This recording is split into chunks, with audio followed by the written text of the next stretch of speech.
and a friendly hello to someone just like your mother, grandfather, or next door neighbor. These seniors are inspiring people with incredible stories to share, and they love to see you. The smiles you get back are priceless. Delivering with Meals on Wheels is easy, and you don't have to drive like me for it to be quick. You can volunteer your lunch break once a week or just once a month. With 1 in 6 seniors facing hunger and many more living in isolation, your lunch break can make a real difference. So, America, let's do lunch. Volunteer your lunch break at americaletsdolunch.org. This message brought to you by Meals on Wheels America and the Ad Council. Okay, Simon, what are you wearing right now? Nothing. That's right. And what do people normally wear? Clothes. Exactly. So now Mommy's going to teach you how to dress yourself. Clothes keep us warm, they look good, and if we go out without them, the neighbors will talk. So it's important to know how to get dressed. Here's how it's done. Underwear always comes first, name tag at the back, then pants, then shirt. Get the first button in the right hole or you have to start all over. If you're wearing a tie, it goes over, round, through, and pull tight. Tuck your shirt into your pants and zip up your flap. Socks going first, then shoes right on right, left on left. With shoelaces, just take the ends, cross them over, switch the loops. The rabbit goes down the hole, pull tight, and you're left with bunny ears. I love bunnies. Good to know. Now remember, spots don't go with stripes, socks don't go with sandals, and if you've tucked in your shirt, wear a belt. Got it? Why are your pants on your head? Most parenting is hard to do in just 2 minutes. But spending just 2 minutes twice a day making sure they brush their teeth is easier and could help save them from a lifetime of tooth pain. For fun 2-minute videos to watch while brushing, visit 2min2x.org. That's 2min2x.org. A message from the Partnership for Healthy Mouths, Healthy Lives, and the Ad Council. So you see, son, good manners are very, very important. Someday, many years from now, when you're a grown-up, you'll be a man. And when you are, you should be a gentleman. Do you want me to go through it one more time? Yes. Yes, please. Yes, please. Exactly. Always say please, thank you, you're welcome, and excuse me. Sit up straight, hold doors open for ladies. If a door's shut, then knock first. Don't burp, don't swear, don't speak with your mouth full, don't reach across people's plates, keep your elbows off the table. What table? And don't interrupt. While we're at it, don't stare, don't use foul language, don't call people names, but do remember people's names. Always share your toys, play nice, and cover your mouth when you cough or sneeze. On the bus, give up your seat to anyone who has trouble standing. Bottom line, treat others the way you'd like to be treated. Got it? Got it. And stop picking your nose. Most parenting is hard to do in just 2 minutes. But spending just 2 minutes twice a day making sure they brush their teeth is easier and could help save them from a lifetime of tooth pain. For fun 2-minute videos to watch while brushing, visit 2min2x.org. That's 2min2x.org. A message from the Partnership for Healthy Mouths, Healthy Lives, and the Ad Council. Hey, there he is. How's it going? I'm having a stroke. Are you going to shake my hand or what? I'm having a stroke. Wow, you're not even moving your arm. I'm having a stroke. Are you okay? I'm having a stroke. Your face looks weird too. I'm having a stroke. Are you having a seizure or something? I'm having a stroke. When someone is having a stroke, they may not be able to say it with words, but their body language will tell you loud and clear. I'm having a stroke. You just need to know the sudden signs. Look for FAST, F-A-S-T. F, face drooping. A, arm weakness. Or S, speech difficulty. Then T, time. Time to call 911 immediately, because the sooner they get to the hospital, the sooner they'll get treatment. And that can make a remarkable difference in their recovery. Know the sudden signs. Face, arm, speech, time. Spot a stroke fast. Visit strokeassociation.org. Brought to you by the American Stroke Association and the Ad Council. The average time a resume spends on an HR manager's desk is 7 seconds. And most of them are tossed aside. Now imagine if one of those resumes belonged to Yasmin, who was living in a shelter, juggling 3 jobs. I had to be resilient. That's something that you can't teach. Or if that resume was from someone who worked 12-hour shifts at the recycling company with my dad, who's 72. That taught me a work ethic that I carry with me every day. We rely so much on a resume, yet it could never tell the full story of someone. Growing up where I did, a lot of things could have gotten in the way of my goals. But I learned to push through, and that's what I bring to work every day. So maybe it's time we look beyond the resume and look to Grads of Life. Discover new ways to develop great talent that are so much more than what's on paper at gradsoflife.org. A public service announcement brought to you by Grads of Life and the Ad Council. Do current market conditions have you nervous? Our experienced team of financial professionals at Heritage Harbor Financial Associates understands that no two investors are alike. We all have different goals, needs, and appetites for risk. That's why the one-size-fits-all approach does not work, especially when planning for retirement. At Heritage Harbor Financial Associates, we analyze your unique investment style so that you can work toward your individual retirement goals on your terms. Heritage Harbor Financial Associates can help you take steps to reach your retirement goals by providing a wide array of financial products to fit your needs, even for the risk adverse. Give us a call at 631-331-6599 to learn more or to set up an appointment with one of our financial professionals. You can also find us on the web at hhfa.org or on Facebook at facebook.com/hhfa.org. Our number again is 631-331-6599. That's 631-331-6599. Investments in stock, bonds, and mutual funds and variable annuities are not FDIC insured and are subject to fluctuation in value and market risk, including loss of principal. Heritage Harbor Financial Associates offers securities through AXA Advisors LLC, New York, New York. Member FINRA, SIPC. Annuity and insurance products offered through AXA Network LLC. Be fearless at MMA Long Island and Seituha Karate. Located at 28 Colt Court in Ronkonkoma, MMA Long Island is the martial arts school for you if you want to learn combat-proven techniques, build confidence, discipline, and self-esteem while learning real martial arts to fight back against bullies, predators, and peer pressure. MMA Long Island offers group and private lessons for all ages and levels in traditional Goju-Ryu Karate, MMA, and self-defense. MMA Long Island is one of Long Island's most affordable martial arts schools. There are no promotion, belt, or membership fees, and family discounts are available. All classes are taught by 7th degree black belt Sensei John Benedict with over 30 years teaching experience. So whether you want to get in the ring or protect yourself and your family, MMA Long Island can help you reach your goals. Visit MMALongIsland.com. That's MMALongIsland.com or call or text 516-381-9660. That's 516-381-9660. Edward Lehman has been a trusted insurance advisor for over 16 years with insurance solutions for auto, home, commercial, life, and retirement. He's located at 54 Sunnyside Boulevard, Suite H in Plainview. That's just 1,000 feet south of 495. Local agent, local advice. The time to think about insurance is before you need it. So do yourself a favor and before you pay your next insurance bill, give Ed and his team a call, 516-935-3900, or visit him online at www.allstate.com/EL. Edward H. Lehman Insurance is your trusted insurance advisor. Hi, this is Terry Crews, actor, former football player, game show host, father of 5, and all-around big dude. I'm also an expert on drama. I know all kinds of drama. There's the good kind that comes with having a house full of kids. There's the bad kind like season-ending injuries. There's the necessary kind like having an agent in Hollywood. And there's silly drama like the drama around my percolating pectorals. And then there's the drama you can skip. Skip the drama that comes with not having your high school diploma or equivalency. Find free adult education classes near you and finish your high school diploma. Visit finishyourdiploma.org. Or text diploma to 97779. Message and data rates may apply. Reply stop to opt out. That's diploma to 97779. And leave the drama to actors like me. Brought to you by the Dollar General Literacy Foundation and the Ed Council. Adopt US Kids presents Multiple Choice Parenting. Your daughter just had her first breakup. Do you A, put yourself in her shoes? How could he do this to you? And for Sheila, she has split ends. B, console her. Oh, sweetie, this is going to happen a lot. 4, maybe 5 more times before you get married. C, take charge. Got to get this all straightened out. Keep a little talking to, man to man, mano a mano. Hey, Steve! Is now a good time? No? Okay, no problem. Bye. Or D, help her find a new boyfriend. I know a great place to meet boys. The internet. Nice, single boys. Never mind.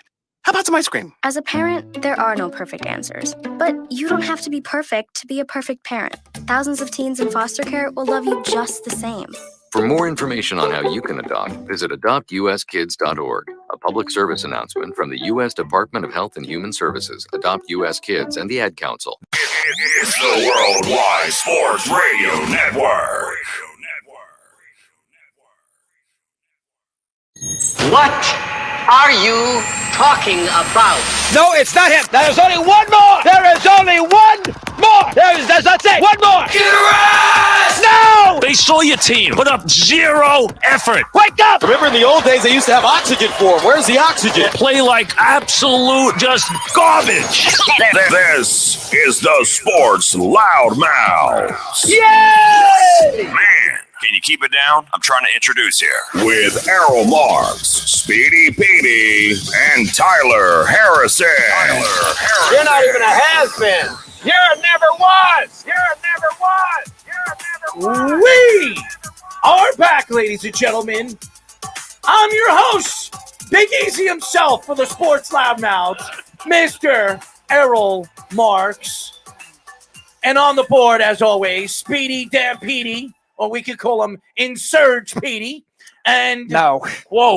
What are you insurging? Well, there are a lot of things he's insurging. It's just a lot of different things. We can't talk about it on live radio. Right. I'm sorry. And on the other side of the board, Here it comes. Mr. Tyler Watch Mothball Watch Harrison. Yes. See, he gives himself a cool nickname. You get a decent nickname, and then I get Mothball. You're a mothball. 631-672-3108 is the number to call. You can go to our website at www.worldwidesportsradio.com. Download our app by going to iOS, WWSRN or Android, Worldwide Sports Radio Network.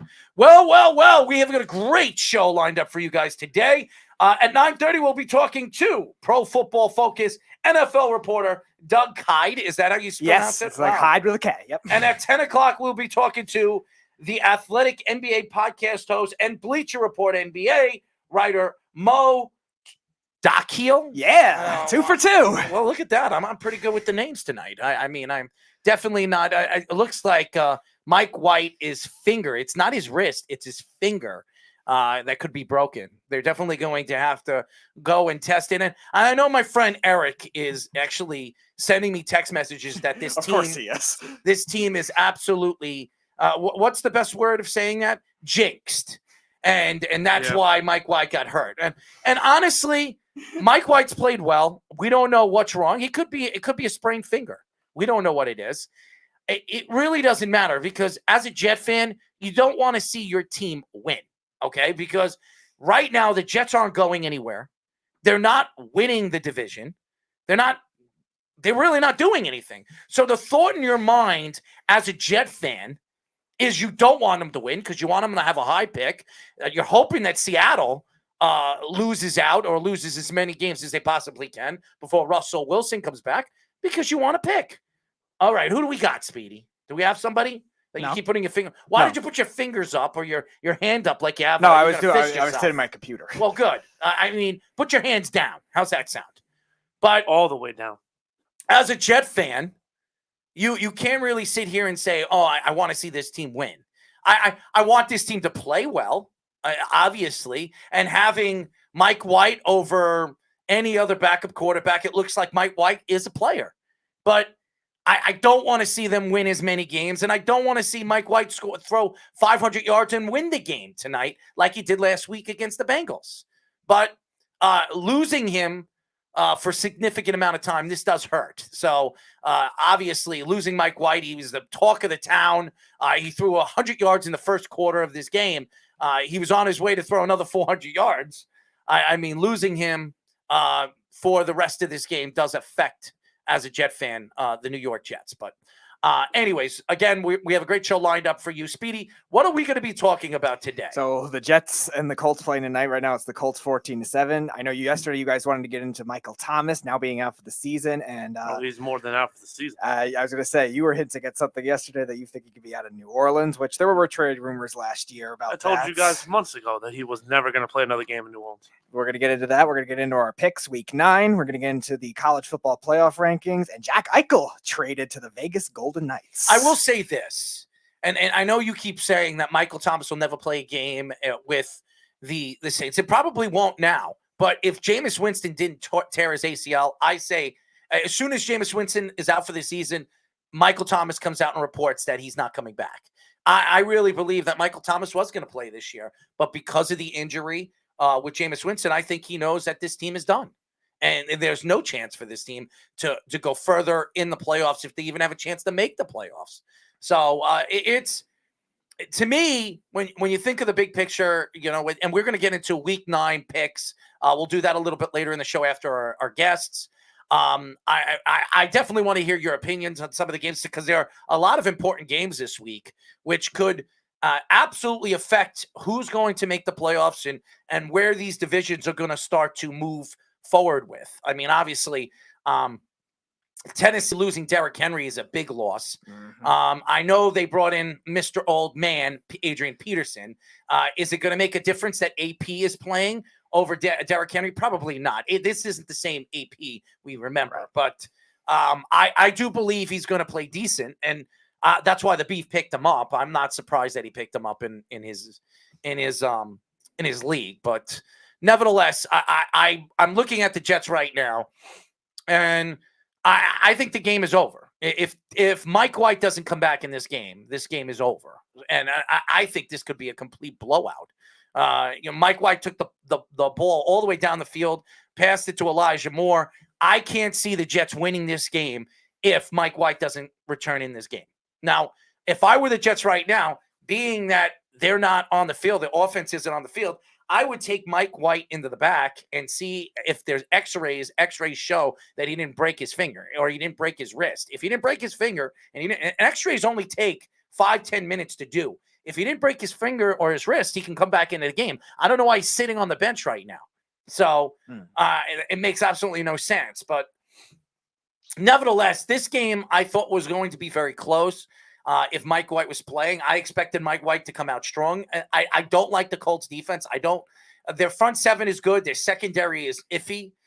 They don't really have a number one corner on this team, and their safeties are young. So edge rusher. Yeah. So I expected the Jets to I thought this was going to be a high scoring game, and I thought the Jets were going to be able to keep up with this Colts team. But now that obviously Mike White is out, and that interception or the drop or the fumble, I think this is going to cost the Jets an opportunity to get back into this game. And I think the Colts just dropped the ball. No, it was a catch and a fumble, but the Colts landed on it. But, I mean, what are you guys' thoughts? I mean, looking at the Jets right now, the Jets played a fantastic game last week. Mike White has been the talk of the town, talk of New York. I'm not surprised. We've seen this before with the Knicks, Jeremy Lin, if everybody remembers it. Lin Sanity. Greatest 2 months in recent. What are we going to call it? We'll call this White Sanity, okay? White Sanity. I don't know if we can call it that. Why not? I don't know. Somebody's going to have a problem with it. What? White Sanity? Yeah. Why? Why is it going to be white? It's his last name. Well, you never know. People are sensitive. Well, tell him to be unsensitive and tell him to kiss your royal little ass. How's that sound? Or your bald little head. What do you think? But what do you think about the Jets and the Colts game? You don't speak much, obviously, and you like to sigh and huff and puff and don't say much of anything. Going into this game, Tyler? What are your thoughts in going into this game? Did you think the Jets had a chance? No, I did not think the Jets had a chance. But honestly, this is the best thing that could happen to the Jets. As you said, you want to lose as many games as possible. And you're hoping Russell Wilson takes longer to come back, even though we'll probably be back next week, just so you can get better draft picks. And the Colts aren't even trying to run up they're literally just controlling the clock, trying to get this game to be over with. Well, they said they were going to run the ball a lot in this game. They didn't run the ball enough against Tennessee. Carson Wentz threw it over 50 times. I don't expect Carson Wentz to throw it 50 times tonight. I expect they're going to use a lot of Taylor and a lot of Hines and try to run the clock out. This is how you beat the Jets. I mean, if you watch, even when they play Tennessee, you watch all the teams, even the Bengals, when they started running the ball with Mixon and controlling the clock, it kept White off the field. It kept the offense off the field. And that's how you beat the Jets, because right now, even though the Jets have played well, and since C.J. Mosley has come back from his little small injury, this defense has played a lot better. Marcus May coming back, this defense has played a little bit better. But I don't think that this team all around is a dominant defense. I think their secondary got the ball. I'm sorry, they got the ball. Well, congratulations to them. Hopefully Mike White gets back into this game and makes this a fun game to watch instead of a boring one when we're watching other people throw the ball. Because I'm surprised Joe Flacco is not coming. Is he not ready? They said he wasn't even listed as active, which was weird. Yeah. They make the trade. They gave up a 6th-round draft pick for Joe Flacco, and he's still not on the bench. This is a guy that's won a Super Bowl. This is a guy. Colts keep in possession. They keep in the possession. They must have stopped forward progress before the fumble. Definitely have to look at the clock or look at the video on that. But nevertheless, I don't know if you can overturn forward progress. Not the clock, the video. But whatever, Speedy. I don't care. How's that, Speedy? I don't care about the rules and your rules and the NFL rules. The fact is, the New York Jets, they have not a chance in hell in this game if they don't have Mike White back in the game. So it doesn't matter if they get the ball back because Johnson's going to come into the game and he's going to do something stupid again. He'll probably run backwards into the end zone and get a safety. I mean, honestly. I mean, if you look at the Jets right now. But that play got him a job at ESPN. So what are you if they win this game and they go 3-5, does it really make a difference? Yes. No, it doesn't. Yes, you don't want that to happen. As a Jet fan, you don't want it to happen. Right. But actually, a lot of Jet fans would probably want the Jets to win. They would want to see the Jets compete every single game. What? Well, because you want to see your team win. You don't want to see your team lose every single game. But all right, so you're 2-5. Let's just say, by the grace of God, you somehow win this football game and you become 3-5. Mm-hmm. Outside of Miami, you're really not competing with the Bills or the Patriots for that second or division title, right? Like, you're clearly going to finish third or last, depending on how you guys end the year. Mm-hmm. So what are you winning for? You know what I mean? Like, you want the better draft pick. Then everyone's going to go, well, you play to win the game. And yeah, that's 100% right. But as a fan, you understand that your team is in position to do something. You're not a borderline playoff team. You're not the Broncos. You're not – who's another team on the teeter? The Broncos aren't making the playoffs. Look at the division. No, but they were 4-0, and everyone was like, oh, this team can go. They were 3-0. They were 3-0. They lost 4 straight, and then they just won last week. Okay, so they were 3-0. Sorry. I thought they lost 4 in a row. So now that you're 4-4. They didn't lose 3 straight. They lost 2 straight. No, they're 500. Yeah. They're 4-4. They lost. Yes. They won. They lost 2 straight, then they won, and then they lost. Doesn't matter. So either way, like you're not on the cusp of being a playoff team. You're not the Browns or the Steelers. You're clearly not doing anything right now. So build for next year. Well, right? They've been building for next year every single year, really, for the last 25 years. I mean, you can't build for next year. And you want your team to win as many games as you possibly can. And if the Jets have a chance to win the game, as a fan, you want to see them win. Okay? And right now, with Mike White, they had the best chance to win. Now, if Johnson is playing, there's no way in hell they're going to win. I would start using their young players and play their young players and see what you got. That's what I would see. And now it's 21-7. So if Mike White doesn't come back, this game is over. So it to me, and by the way, Speedy, who'd you pick in this game? I had the Jets. I had the Jets too. I mean, I had the Jets on the. I thought the short week would help them. No, I didn't think the Jets were going to win the game. I think the Jets. Obviously, the Colts had the points. I think 10. Mm-hmm. If they win by 10, I thought that they weren't going to win by 10. Oh, I thought they were going to win outright. I thought the short week was going to help them. The Colts, like you were saying, their defense has been leaky this year. I thought that was a good matchup for the Jets. Well, this is an important game for the Colts, and especially with Tennessee losing Derrick Henry. So they could go on a losing streak. I mean, Tennessee could lose 2 games.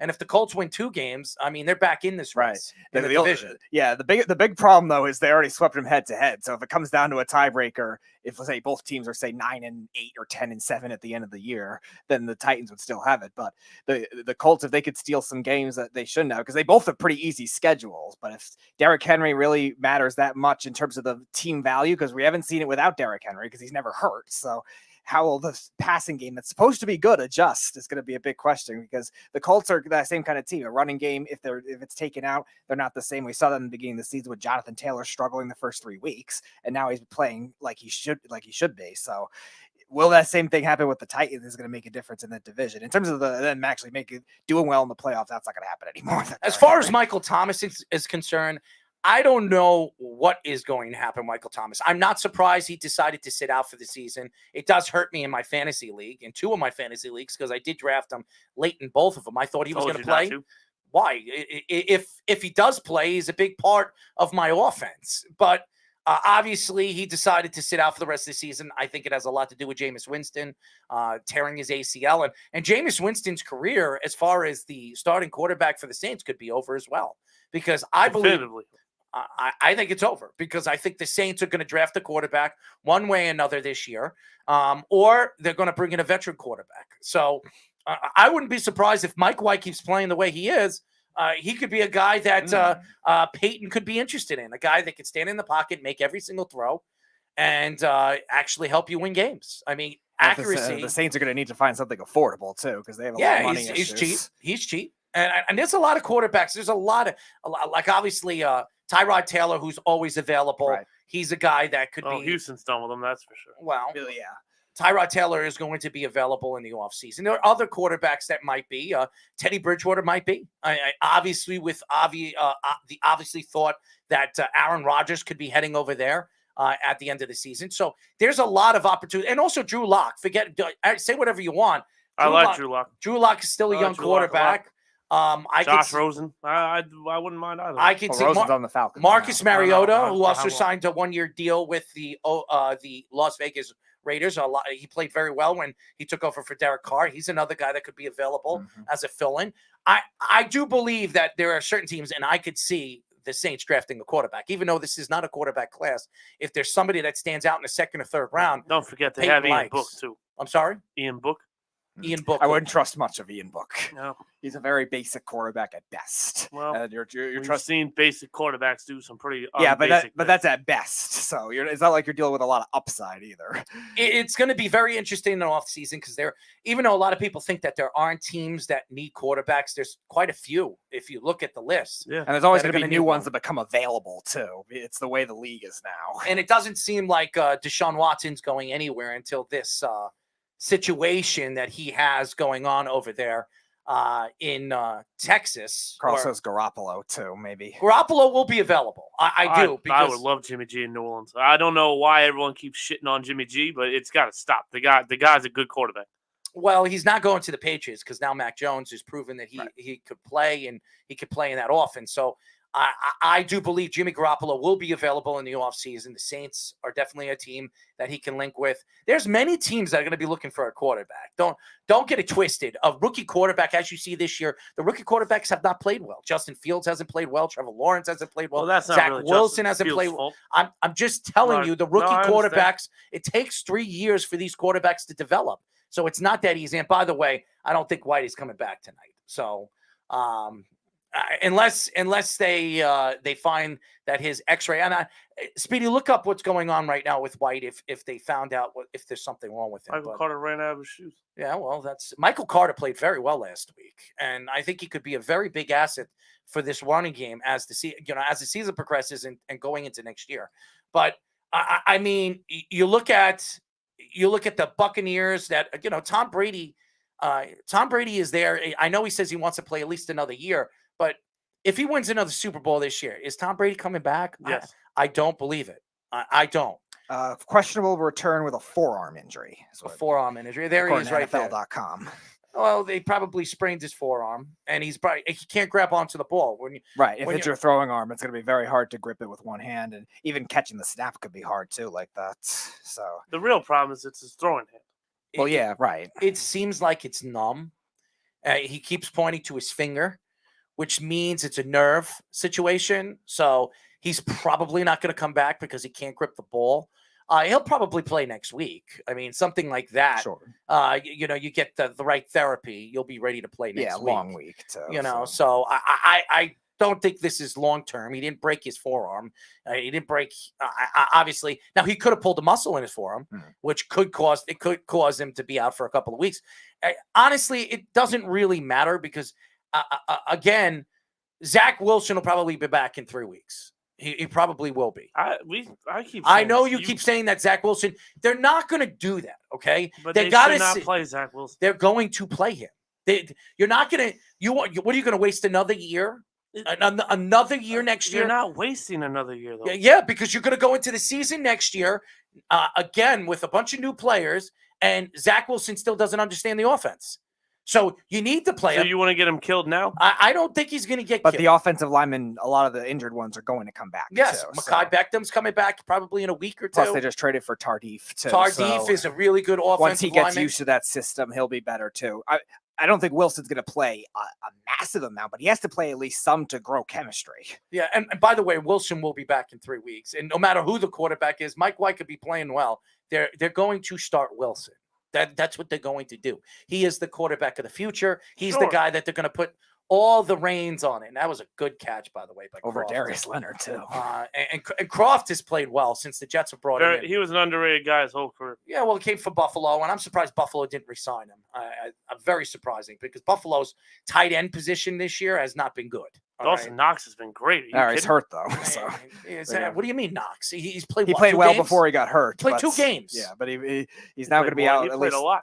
He played the first I think 5 weeks, but now he's been missed the last 3, and I think he's going to miss at least 2 more. So they're going to be with I think like Tommy Sweeney or something. You think he's playing Sunday? Who? Knox?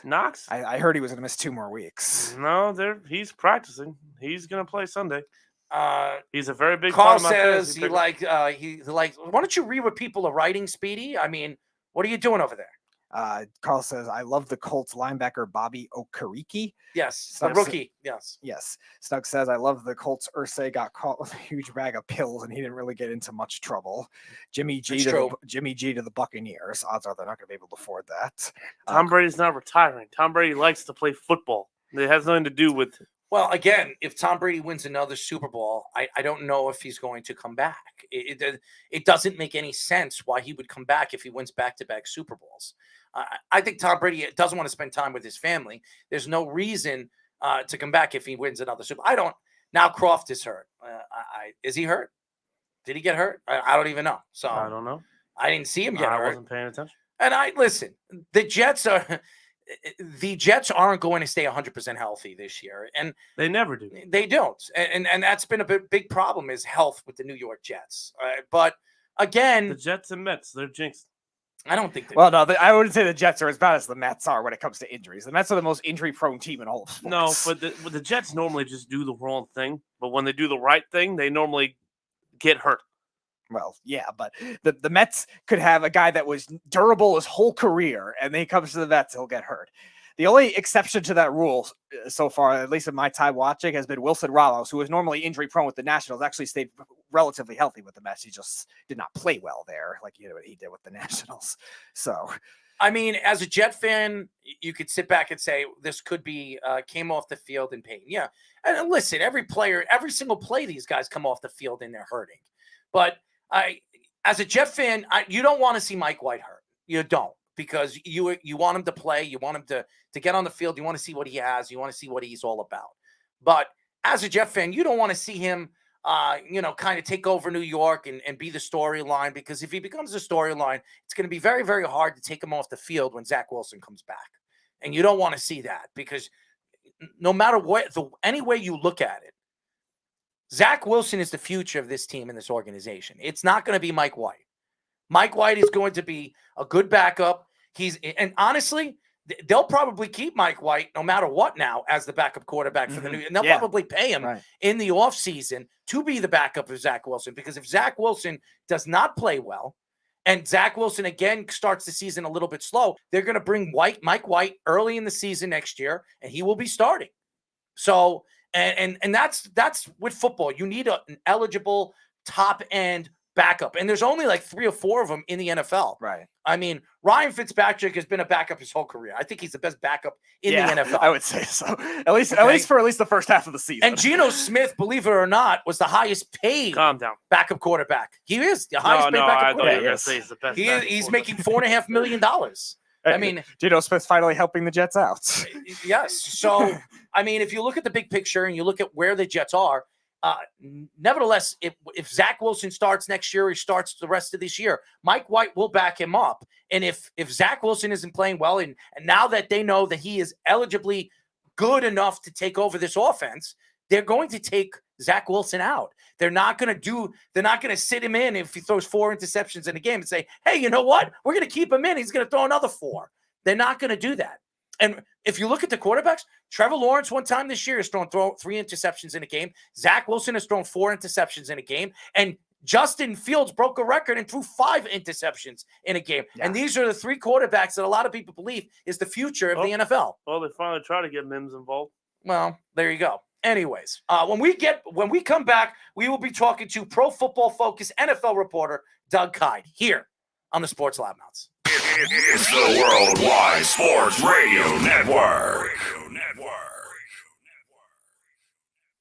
Do current market conditions have you nervous? Our experienced team of financial professionals at Heritage Harbor Financial Associates understands that no 2 investors are alike. We all have different goals, needs, and appetites for risk. That's why the one-size-fits-all approach does not work, especially when planning for retirement. At Heritage Harbor Financial Associates, we analyze your unique investment style so that you can work toward your individual retirement goals on your terms. Heritage Harbor Financial Associates can help you take steps to reach your retirement goals by providing a wide array of financial products to fit your needs, even for the risk adverse. Give us a call at 631-331-6599 to learn more or to set up an appointment with one of our financial professionals. You can also find us on the web at hhfa.org or on Facebook at facebook.com/hhfa.org. Our number again is 631-331-6599. That's 631-331-6599. Investments in stocks, bonds, and mutual funds and variable annuities are not FDIC insured and are subject to fluctuation in value and market risk, including loss of principal. Heritage Harbor Financial Associates offers securities through AXA Advisors LLC, New York, New York. Member FINRA, SIPC, annuity and insurance products offered through AXA Network LLC.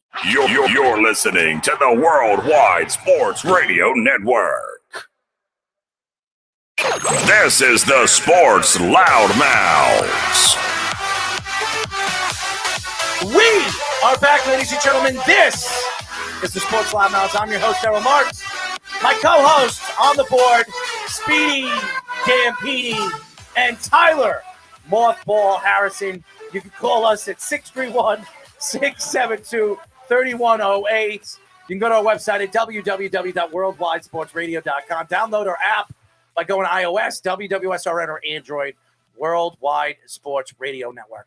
Well, we have 2 very prestige guests, and this is our first one. We are now talking to Pro Football Focus NFL reporter Doug Kyed. What's going on, Doug? Doing well. How are you guys doing? Well, we're not dancing. I mean, Tyler can't dance. I mean, he's losing his hair. I can dance. He's losing his hair. I mean, you could dance? I can dance. What could you dance to? You like disco anything. music? What? Could you dance to disco music? No one from my generation likes disco music. Are you kidding me? Doug, come on. Do you like disco music? I wouldn't say it's my favorite genre. No, I'm sorry. So you don't like listening to the Bee Gees? You don't like any of that? You're fine. It's okay. I mean, you can't dance to it anyways, Tyler, so I don't care what you say. You couldn't dance to hip-hop music, all right? You're losing your hair, all right? I am losing my hair. Yes, you are. Anyways, Doug, how are you doing? Tell us a little bit about yourself. How did you start working for Pro Football Focus for the NFL? Yeah, I covered the Patriots for 8 years at Nesson. Then it was time for something new, so Pro Football Focus was opening up a news division. I was really excited to join the team because I was already friends with a lot of people over there at PFF, and then I've been doing that since about July now. So it's been fun covering the entire league for this entire season plus training camp. So why don't we get into the Jets? Because obviously they're playing Thursday Night Football. Mike White becomes the story throughout the NFL, throws 400 yards, 37 for 45, the first quarterback to ever do that in his first game. He's now, his jersey, his football is in the Hall of Fame. It's shining. And the Jet fans say, hey, look, we have the starting quarterback of the future, 26-year-old journeyman, 4-year quarterback from the Cowboys. I mean, what are your thoughts to this whole Mike White thing? And I know anybody that knows anything about football, you know that Robert Saleh and Joe Douglas stamped their name to Zach Wilson. There's no way in hell they're going to let Mike White be the starting quarterback of the future of this organization, no matter how well he plays. But what are your thoughts to Mike White's what he's done in his first week as a starting quarterback for the New York Jets, and where do you see Mike White moving forward with the New York Jets?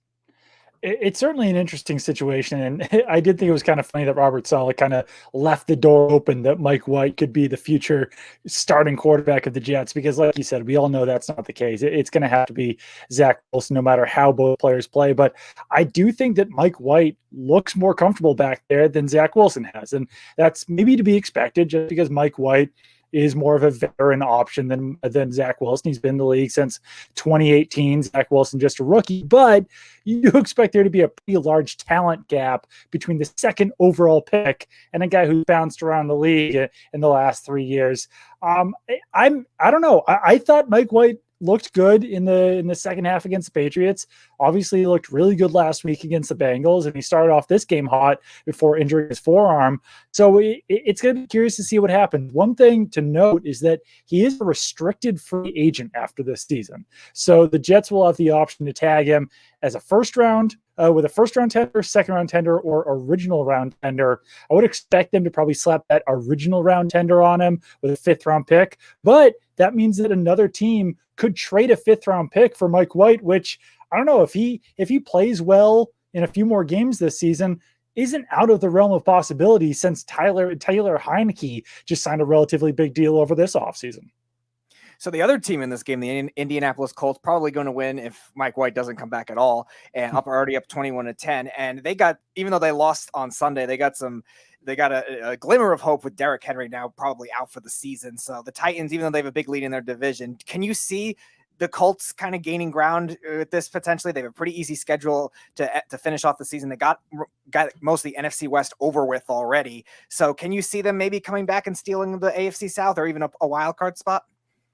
I mean, it's possible if Carson Wentz plays well down the stretch, but he started off the season relatively hot for Carson Wentz. Then that all kind of fell apart last week.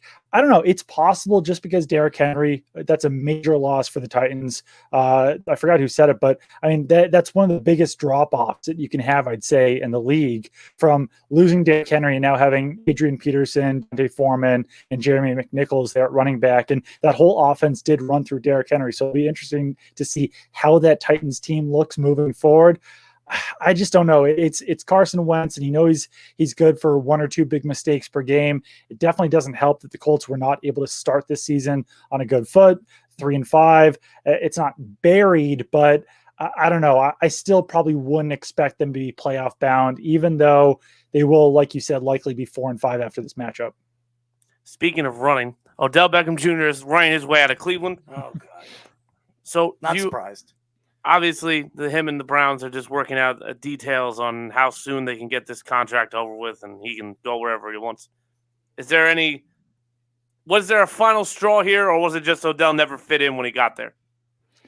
Well, it certainly hasn't gone well for him since he got to Cleveland, and I'd argue that it really hasn't gone that well for him ever since he signed the big contract overall. But I do think that the comments from LeBron, the comments from Odell Beckham's father, that was pretty clearly the breaking point here, because after that all happened, that's when the Browns told Odell to stay home, and then he hasn't practiced on Wednesday or Thursday. So like you said, it does seem like there's a divorce coming here. It does seem likely that they'll probably just have to waive him at a certain point, because according to NFL rules, you can't suspend a player with pay. It's only working for Deshaun Watson because he's agreed to it. But if Odell Beckham says that he wants to play, then the Browns can't just keep him at home, paying him, but suspending him. So something's going to have to happen here. And like I said, it does seem like he's going to be waived at some point here.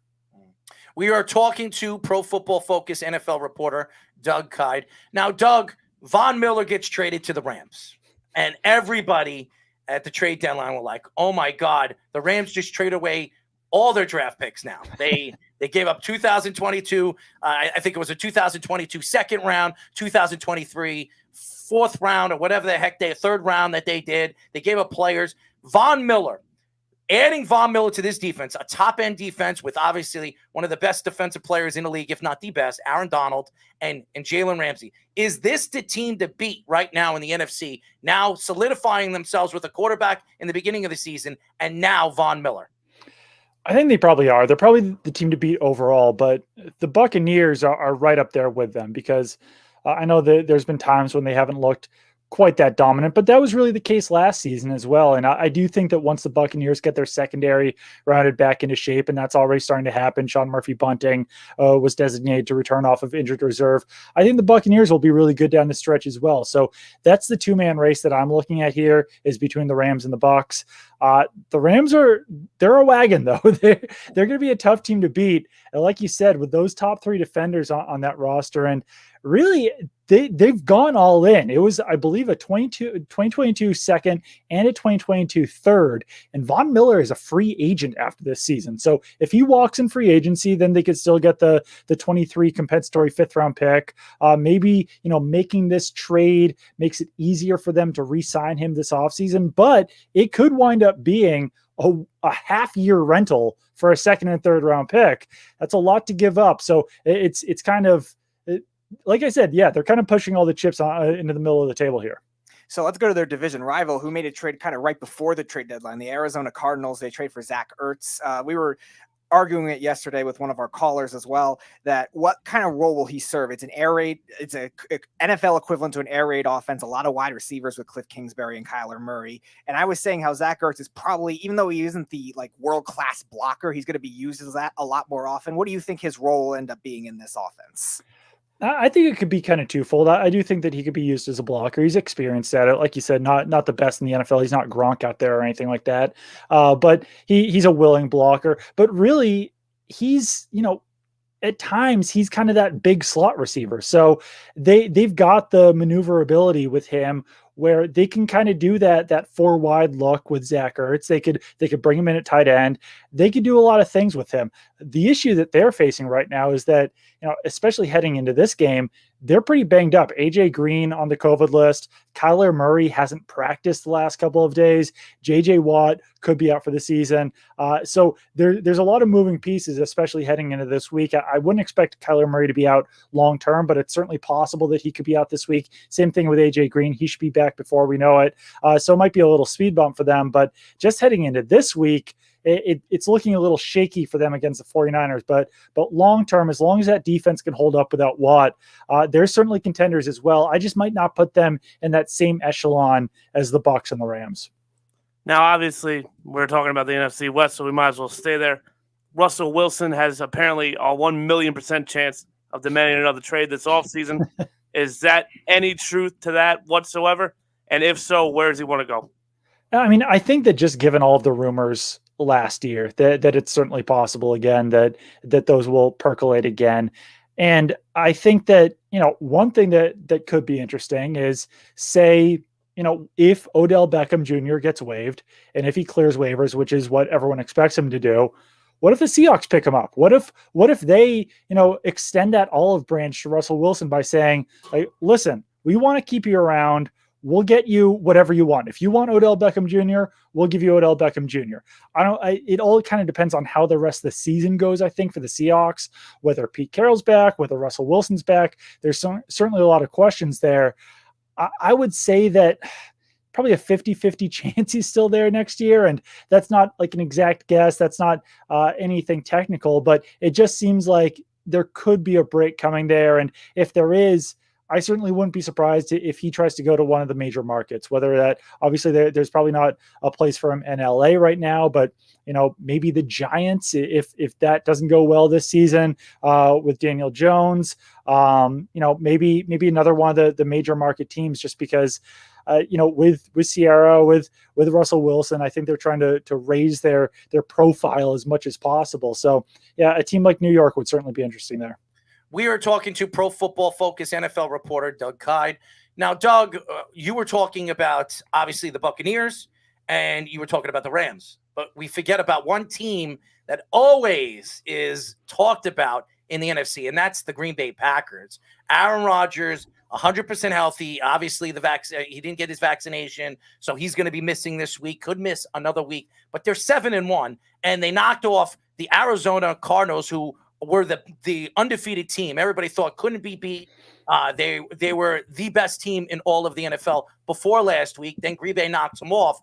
Aaron Rodgers really plays with nothing, and everybody keeps talking about him. Oh, Tom Brady played with nothing, but Aaron Rodgers has really played with nothing. Devontae Adams, and that's it. I mean, the next best wide receiver he has, he's not even in the top 100 in wide receivers in the NFL. So it just shows you what he does with nothing. Do you think that this could be the year, if this defense and this secondary plays as well as they did last week against a very good Arizona Cardinal team, do you think they could be the favorites of coming out of the NFC and winning a Super Bowl this year? I'm impressed by the Packers. I just think that it's a really tough NFC. Like, we go through all these teams, like any one of these 4 teams could be the top team in the AFC this year. So it is a really tough conference. I'd still put the Bucs and the Rams probably above the Packers, but they're up there with the Cardinals. They're and obviously they beat the Cardinals, like you said, with a really rough overall receiving core. Not only, the wide receivers out, but also Robert Tonyan gets hurt in that game as well. They lose him. So now he's probably dealing without a top tight end for the rest of the season, unless they can scramble on something for waivers or something like that. But yeah, I mean, they're right up there as well. It's going to be interesting, I think, with the Packers. We're talking about the Packers right now, to see how Jordan Love plays in this game against the Chiefs. I think it's not the worst spot for him to be in for his starting debut, because I don't think expectations will be that high for him against a Chiefs team. I don't think anyone's really expecting him to keep up with Patrick Mahomes. People will probably be expecting the Chiefs to win that game. The Chiefs defense has been really rough this season. So there's a potential for Jordan Love to look good in this game against the Chiefs. And if that happens, there's some uncertainty next offseason with Aaron Rodgers, if he'll be back in Green Bay next season. And if Jordan Love plays really well against the Chiefs, that might at least, make the Packers feel a little bit better if Aaron Rodgers does leave next season. Obviously, that's a year away. I do think the Packers will be in the running again this season in the playoffs. But that is an interesting side note, that we're going to get to see Jordan Love start this season with everything that's brewing with the Packers over the offseason. Speaking of Kansas City, okay, a team that everybody thought was a Super Bowl contender. And by the way, Patrick Mahomes, before the season started, was talking about going undefeated the whole season. And then all of a sudden, the first 5 games, they lose 3 out of the first 5 or 6 games. They have not looked as good as we expected them to be. Patrick Mahomes has made a lot of mistakes this year, mistakes that we have not seen Patrick Mahomes ever make. We were talking about him being the elite quarterback, the best quarterback in the NFL. And slowly but surely, you're seeing guys like Justin Herbert really take that step forward, where people are starting to put him in the conversation as elite. And then all of the other ones, Aaron Rodgers, Tom Brady is probably the favorite right now to win the MVP. What are your thoughts to Kansas City? I know their defense has been terrible, but even their offense, I mean, Tyreek Hill has been, I don't know what the heck he's been doing. I think he needs to stop going on YouTube. I don't know what the heck he's doing. But this team is not the same team we expected them to be this year. Certainly not. And I think that, it sounds crazy if you look at a team that's got Tyreek Hill and Travis Kelce, that you could complain about their weapons. But really, the Chiefs have done nothing to address that number 2 wide receiver spot for the last few years. They had Sammy Watkins, who was fine, but he was always hurt when he was in Kansas City. He's been hurt a lot recently. This season, they were counting on McCole Hardman, Byron Pringle, Demarcus Robinson. Obviously, Josh Gordon hasn't really stood out since he got there. I was shocked that they didn't do something more to improve that number 2 wide receiver spot, especially after the Super Bowl last season, because I think that the Buccaneers kind of exploited that issue, that if by some chance you can take Tyreek Hill and Travis Kelce out of the game, then there's basically no one else for Patrick Mahomes to be throwing to in that offense. And that's when he has to, rely on the Byron Pringles and the Demarcus Robinsons and all these guys. And I think that that's when he starts to get a little bit flummoxed out there. But no, like you said, he hasn't looked like himself. He's been throwing more interceptions. The running game hasn't really got going, especially even like on the Monday night game. The Giants played them close. And that was not a good Giants team, obviously, a Giants team that's kind of on their toes at this point in the season. And that very easily could have been a New York win. So I think that kind of shows you in general where Patrick Mahomes is. And I actually thought it was interesting that you were talking about, the elite quarterbacks around the NFL as well. There's like a list of like 9 or 10 guys at this point who you could consider elite. All the guys that you talked about, Kyler Murray's right up there with those guys. Dak Prescott's right up with with all those guys. There's a really good like top 9 or 10 quarterbacks out there.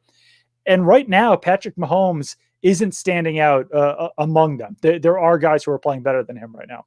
So I'm going to go back to Odell. Either if he gets cut this year or even in the offseason, a team that could use him this year, a fit that you like maybe for as a rental, and also long-term, a team that could sign him to a 3-4 year deal maybe in the offseason, a fit that you like for both of those scenarios. The Saints are an obvious choice. I think that, outside of the Detroit Lions, the Saints probably have the weakest wide receiver core in the NFL right now. And it certainly does not help now that Michael Thomas is out for the season. If they're going to go on a run this season, which, who knows if that's going to happen with either Trevor Siemian or Taysom Hill at quarterback, I do think that they need to find another weapon in that offense. And the two guys who are potentially available, or one guy who's definitely available right now, is Desean Jackson. We'll see where he goes. But then Odell Beckham Jr. is the other one who's the other domino who's going to fall here most likely if he gets waived. So I think that, Odell makes a lot of sense for the Saints. He played college football at LSU. He's familiar with the area. It's a team that could certainly use him. And if he gets waived, then if he clears waivers, then the Browns are basically on the hook for that $8.1 million, and he can sign for a veteran minimum anywhere and still get paid $8 million this season. There's no benefit really for him or the team that's signing him to give him more than the veteran minimum. So the Saints are always up against the cap. They're especially up against it this year. But if you're dealing with a veteran minimum salary, then pretty much anyone around the league could bring him in. And just since I mentioned him already, Desean Jackson's another interesting piece that's around right now. He cleared waivers today, so he's a free agent now. The team that I'd look for there is probably the Las Vegas Raiders, after they obviously waived Henry Ruggs for good reason after the DUI and the tragic car accident that killed a 23-year-old woman. But, they're still contenders as well. They still got off to a hot start this season. And now they're, obviously looking for a starting caliber wide receiver, whether that would be someone like Desean Jackson, who would fit in pretty well into that Ruggs role, or someone like Odell Beckham Jr. certainly could make sense there as well. Speaking of Saints disgruntled wide receivers, Michael Thomas came out this week on his Instagram and said he's not coming back this year. He had a setback. I said in this OTAs, whatever you want to call it, he won't play a game for the Saints ever again. Now, obviously, I think there's a divorce coming here. Is there any truth to Michael Thomas coming back to New Orleans, or is he gone too? I could see him coming back. It makes it more difficult after this season, or really after these last two seasons, where gets hurt week 1 of the 2020 season, tries to play through it. That doesn't go well. Then he delays his surgery until June.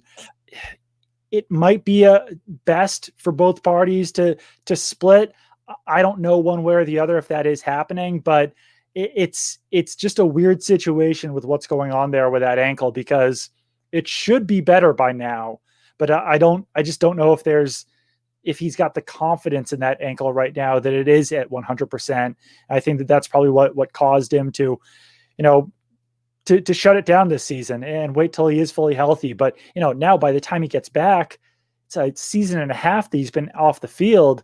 And I don't know if you at that point want to pay him like a top tier wide receiver when you don't know when he'll be back on the field, if he'll be back on the field, and what he'll look like when he is finally back on the field. As you guys know, we are talking to Pro Football Focus NFL reporter Doug Kyed. Last question for me, Doug. The AFC, okay? And we all know a lot of people think the Buffalo Bills are the favorites that coming out of the AFC, especially the way their defense is playing. Obviously, Josh Allen is an MVP candidate. He's playing sensational football, turning into the superstar right in front of our eyes that a lot of people thought he was going to be. But there are teams in the AFC, like Baltimore, even though they have not played well a couple of weeks ago against the Bengals. They're a very good team. The Bengals, obviously not playing well against the Jets last week, a lot of people thought are taking a lot of steps forward. Their defense has played very well. Before last week, they haven't given up given up more than 25 points to a team until last week against the Jets. So their defense is playing well, and they have a prolific offense. But how about, we were just talking about Justin Herbert and the Chargers, who have not played well the last 2 weeks, but this team is for real. Their defense is really, really good. They have a rookie coach, but this offense is prolific. They could score. They could score with the best of them. And when Eichel is on, he is one of the most unstoppable running backs in the league. People just don't talk about. So who do you think out of the AFC could be the favorites that coming out because it doesn't look like it's Kansas City. We all know that. So who do you see out of this AFC and all these divisions is going to come out of the AFC and represent the AFC for the Super Bowl? I do think it's going to be the Bills. I think that they've got the best shot at this point. But I still believe in the Chargers. Like you said, they haven't looked that good over the last couple of weeks. But I believe in Brandon Staley. I think that Justin Herbert is really a player who could ascend even more as the season goes along. I think that they just need to fix some things on defense. They've struggled against the run. So I don't know if that's, poaching someone off of a practice squad, trying to fix that one way or the other. I know that that's not the sexiest way to try to fix their team, but I just think that they need some bigger, more consistent bodies in the middle of their defense. But I've got faith in Brandon Staley to figure that out. I've got faith in Justin Herbert. So I think that they would be the dark horse for me. Ravens, I think that they've still got a chance as well. There's been some, it's amazing. Lamar Jackson breaks out on national TV, and then he kind of has some stinkers when they're playing it in the 1:00 games. But people don't see that as much. I personally believe in Lamar Jackson, and I think that he's a good quarterback. But he just hasn't been as consistent maybe this season as we expected him to be. Bengals, great story, but I don't know if I believe in them long-term this season. So I go with the Bills. Chargers are right up there with them. And then it gets a little bit murky for me, but Chargers are an interesting team. They're another team that could really use a player like Desean Jackson or use a player like Odell Beckham. I just don't know if they're the type of team who would be willing to bring a player like that in midway through the season. I do know that, it would certainly be easy for Desean Jackson to go from the Los Angeles Rams to the Los Angeles Chargers. It wouldn't be a very far move for him. He's from the Los Angeles area, so there's a lot of dots to connect there, and they need a third consistent wide receiver in that offense, especially since Jared Cook really has not stepped up at tight end this season. Josh Palmer hasn't come on as well as expected. It's that two-man show there with Keenan Allen and Mike Williams. So like I said, I don't know if they're the team who makes that midseason move, but they could use another weapon in that offense right now. So one more question for me. The Ravens just been a little different this year, and they're normally running in defense for the most part, but their defense has been exposed to big plays, and Lamar Jackson's had to do it a lot through the air with the running game, with all the injuries that they've had. So do you think that different is a good thing for this Ravens team, or do you think maybe their flaws are still their flaws? It's such a tough situation for them because they just had so many injuries early in in training camp, early in the season. And injuries are really kind of the name of the game in the NFL sometimes, is that at a certain point at times, you can't overcome those injuries. And to lose, J.K. Dobbins and Gus Edwards, now they're dealing with this, plethora of veteran running backs, all of whom kind of look about the same.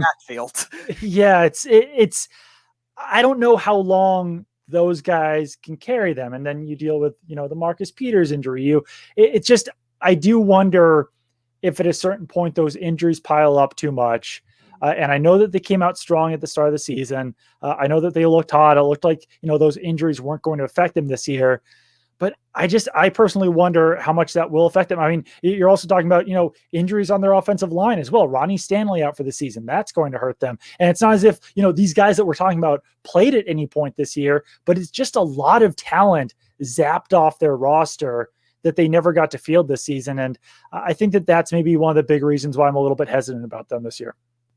So we started this interview talking about the New York Jets. So we're going to end it talking about the New York Giants because they're two teams, well, three, but two teams that play in New York, right? Quote, quote.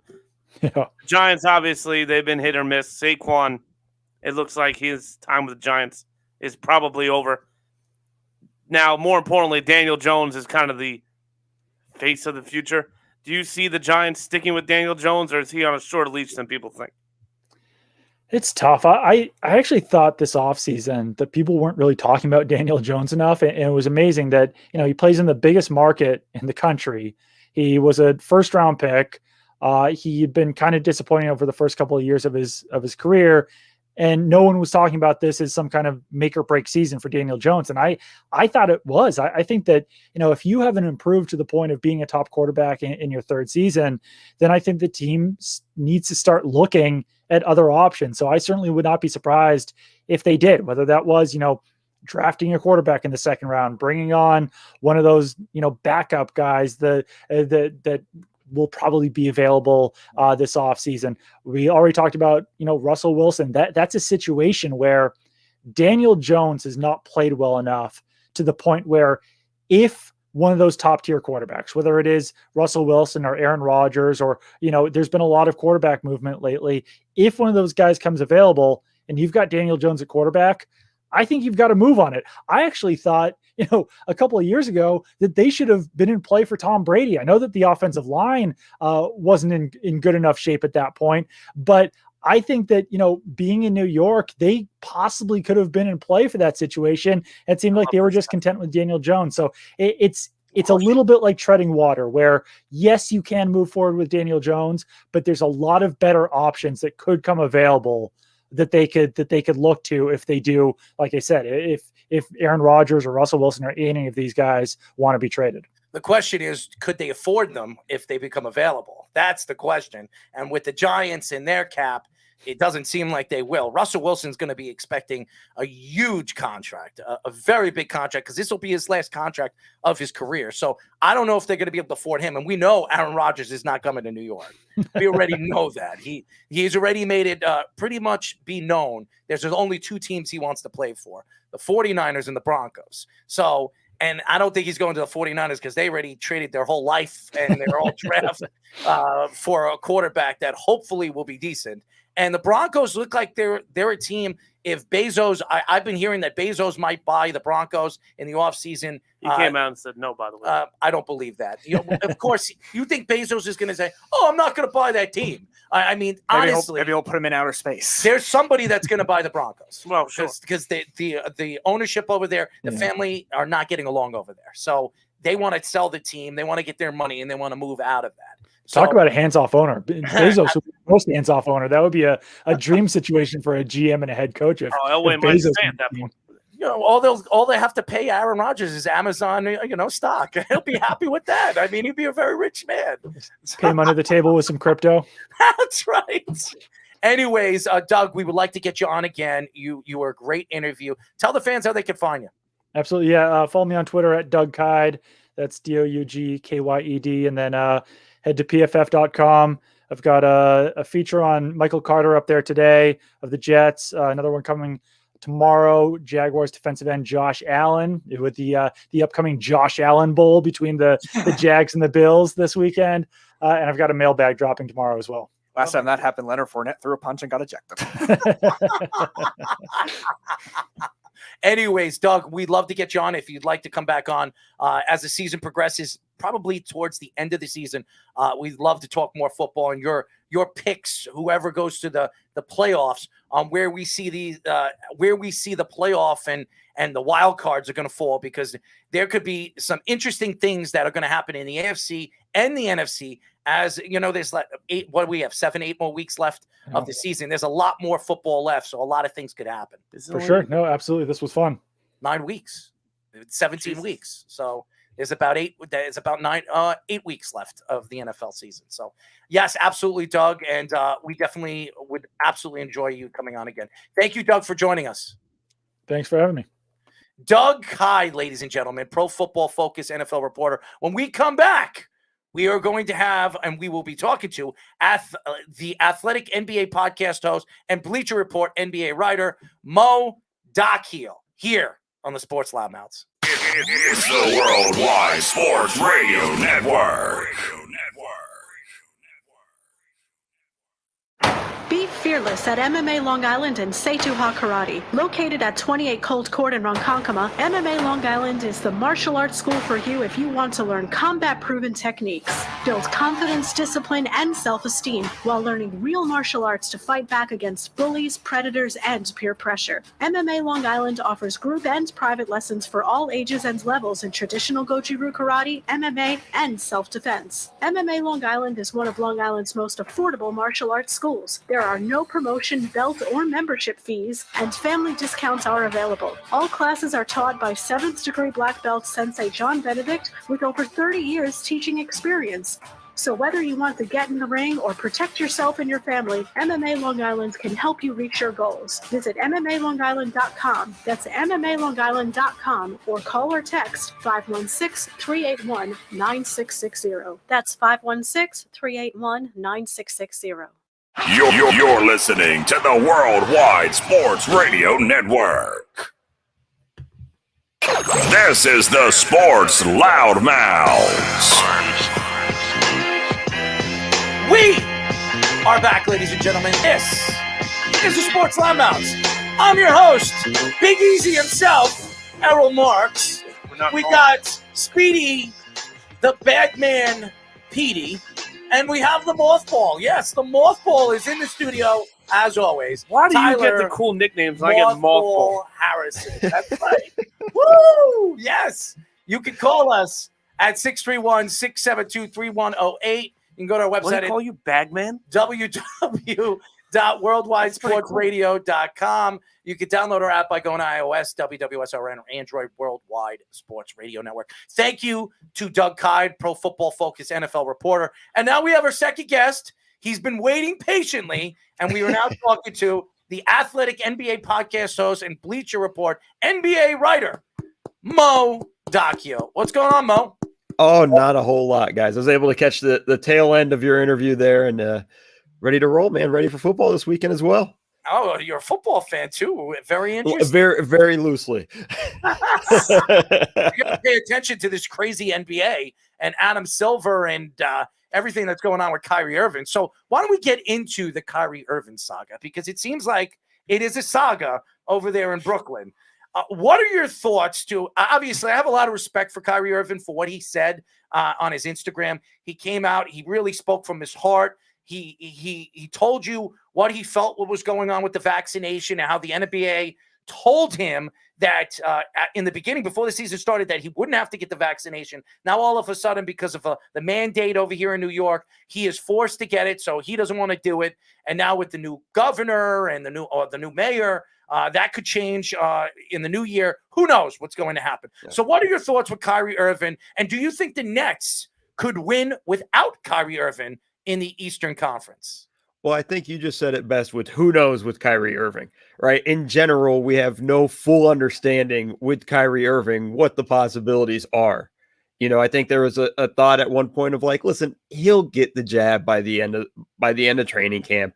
He'll be ready to roll at the start of the season. And then just slowly the stories started trickling out where the Nets were like, he might not be getting this at all. We might have a problem on our hands. So, you know, it's kind of a wild situation in that scenario. So, you know, you said it with the new mayor coming in and him saying, I'm going to look at the vaccine mandates. There's a possibility, you know, when he takes office in January that he gets rid of the mandate and Kyrie could play. Steve Nash has said would welcome him back if he does.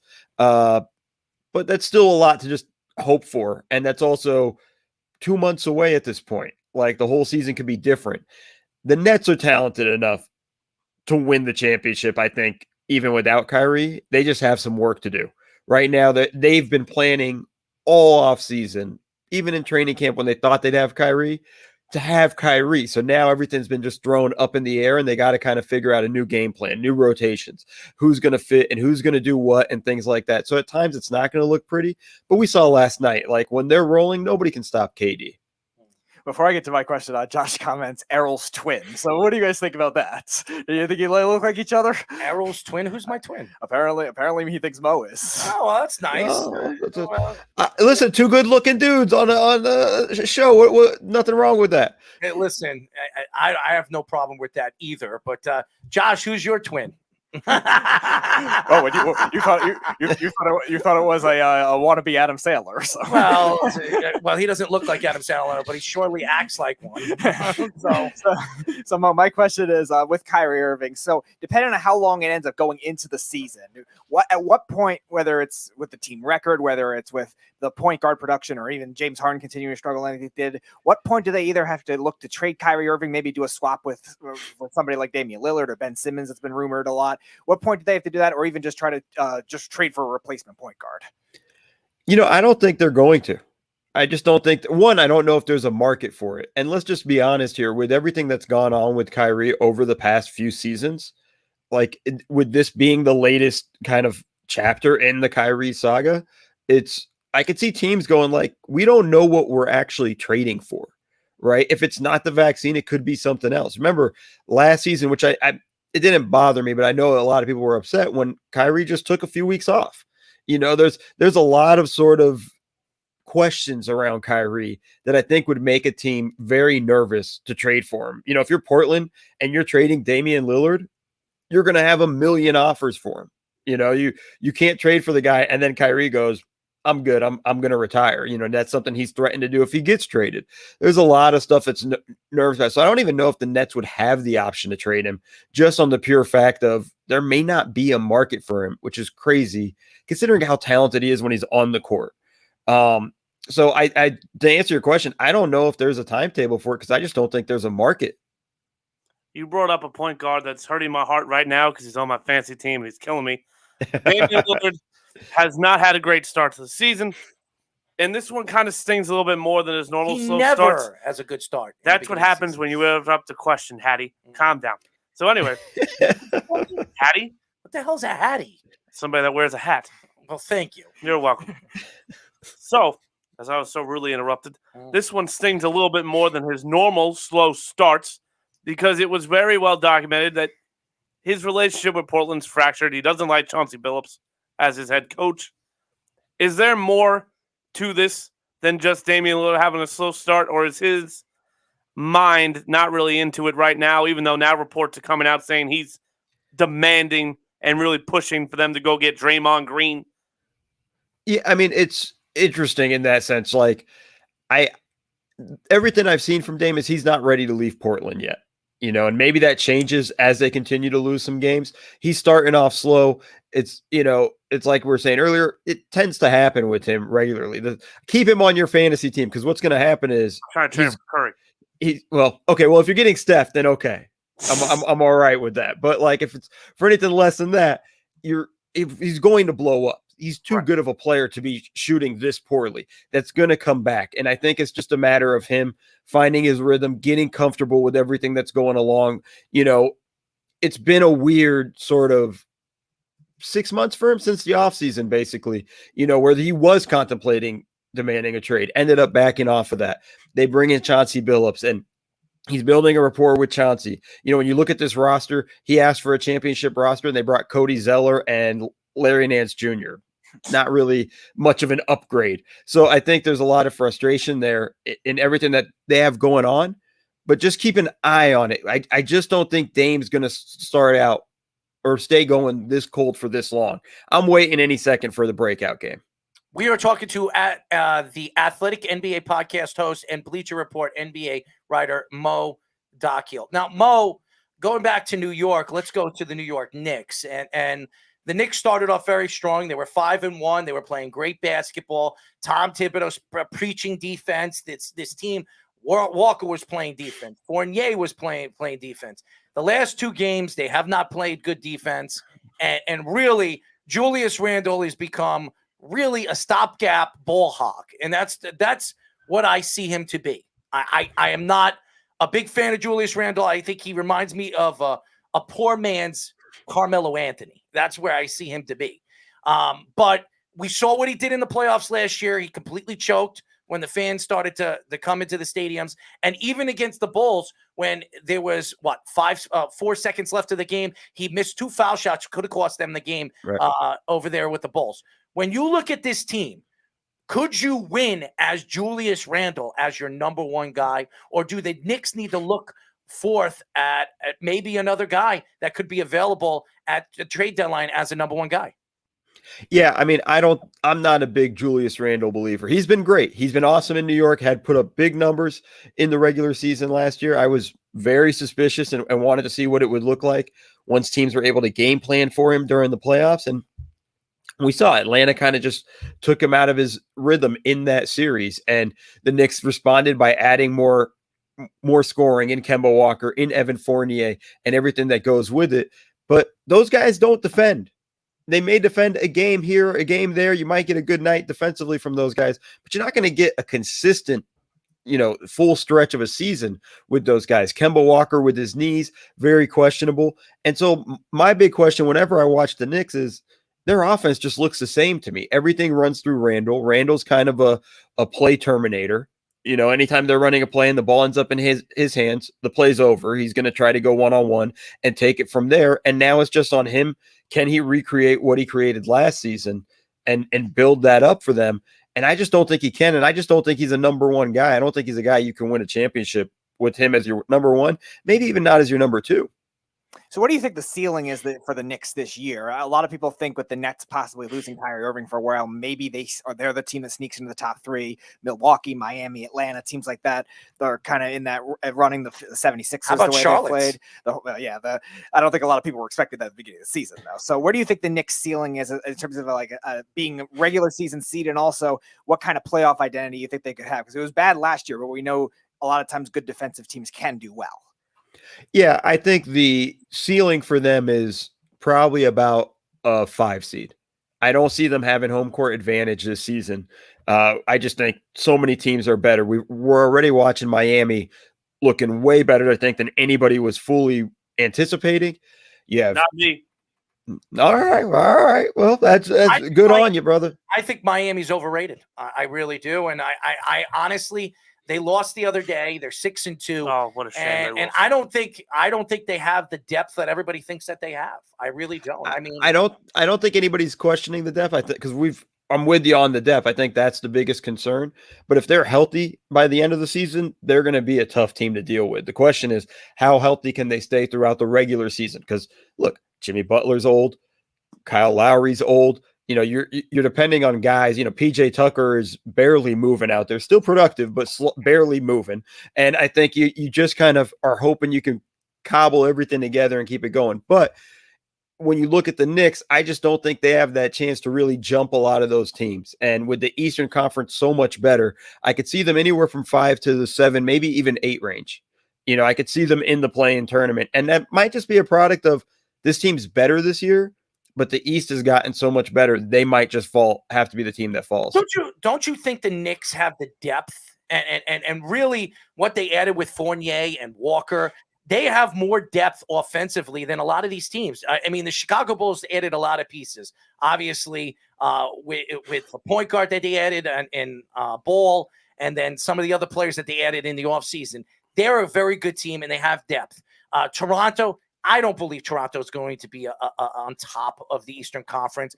Brooklyn, we don't know what they are because of Kyrie Irving not being in the lineup. Washington is not 5-3. They're not a good team. Philadelphia, are we really going to believe in them? Joel Embiid is really their only big player. I mean, Harris is a good player, but they have no depth, and I don't trust Doc Rivers. You say Miami don't have depth. I mean, out of all these teams, really in Eastern Conference, the Knicks have the most depth out of all. I'm not saying this because I'm a Knick guy. I'm just saying what I see in this roster. They have more depth, and their weakness this year was the point guard position. Now you see it as a strength. If Walker could stay healthy, they have Rose, they have Quigley, and then they have the big men that they have. They have Robinson and Nerlens Noel. Nerlens Noel coming back from an injury. He still needs to fit into what this offense is going to be. I beg to differ. I think the Knicks could absolutely be a top 4 seed in the Eastern Conference. But it's just funny because Kemba Walker hasn't been healthy and played a full season in God knows how long, right? Absolutely. Like it is almost day to day with him in terms of games he's going to be able to play, and that's a big thing. Mitchell Robinson has not proven to be able to stay healthy all season. It was in that Chicago game where it looked like he rolled his ankle. I mean, knock on wood, I hope he stays healthy and keeps it going. He was able to stay in that game and keep going. But there's always a moment where you watch it and you're just like, crap, here we go again.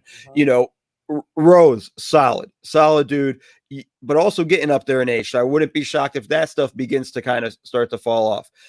Evan Fournier, pretty dependable. I think you don't have to worry too much along those lines. Like, they have depth, but also at that time when you're looking at it, it's like, but how good are these guys? Like, I like Quickly, but it's not like I'm in love with Quickly. And now he's not getting as many minutes as he was before because one Walker's out there, one Fournier's out there, one Rose is out there.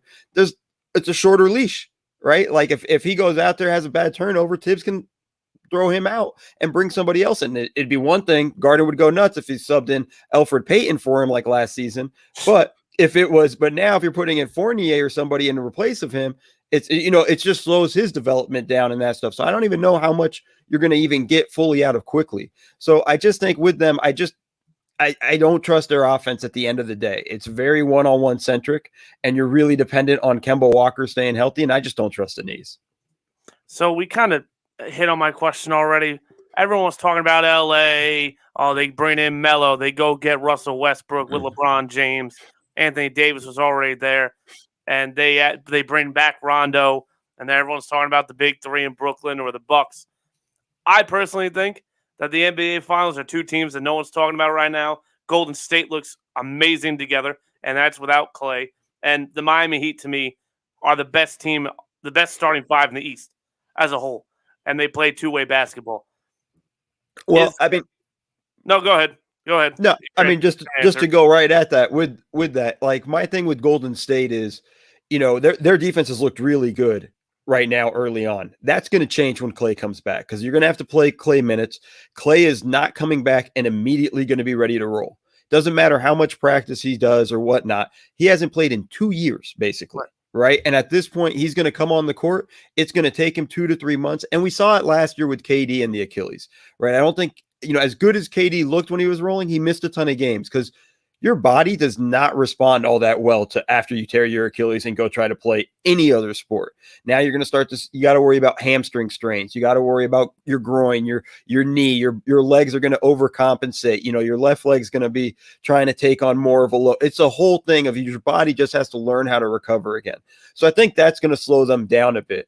On top of that, they got a big game the other night from Jordan Poole, but he started out the season pretty slow. Like you're depending on a lot of guys that I'm not sure I really trust. And I think by the end of the season, it's going to be one of those things where Steph has to go nuclear every night for them to really have a chance. I think they're on a hot start right now, relatively easy schedule for the most part. Let's see how it continues once things pop off, but I'm not fully there yet on the Golden State Warriors being contenders.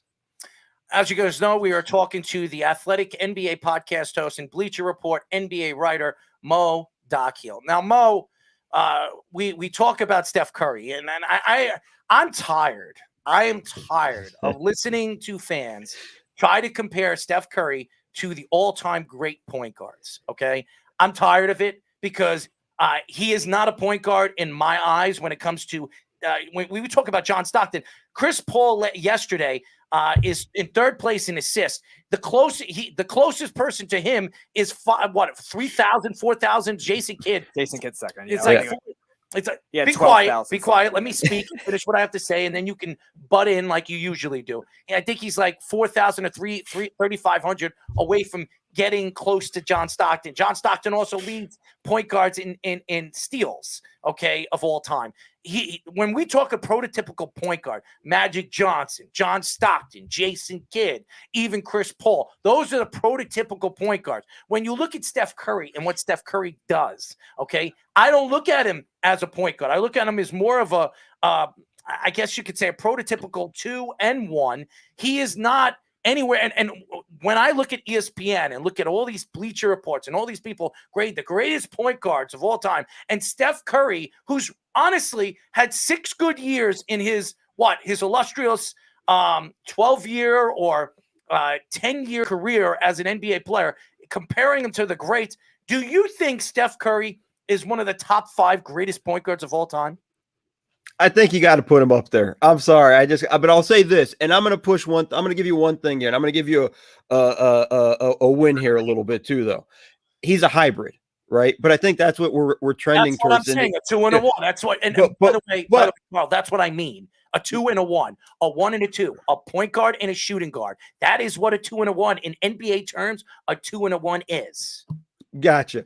But what I'm saying is we're also getting to the point where positions aren't going to really be a thing in the NBA, right? Like we have guys like Nikola Jokic leading the NBA or close to leading the NBA in assists, and that's a center, right? But he's not so much a center as much as he's your primary playmaker.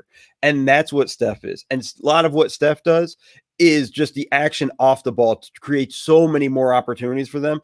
It's almost like you wouldn't call it an assist, but it's kind of like an assist. Just he pulls guys away from him. He comes off a screen, 2-3 guys jump at him, and he doesn't even have the ball. That's why Draymond's always able to drop the dime to the guy that's slipping for the easy dunk. It just creates opportunities and everything that goes with it. But in that sense, when we're going to go top 2 guards, we're never going to put him in there because we're thinking 2 guards. We're thinking Jordan,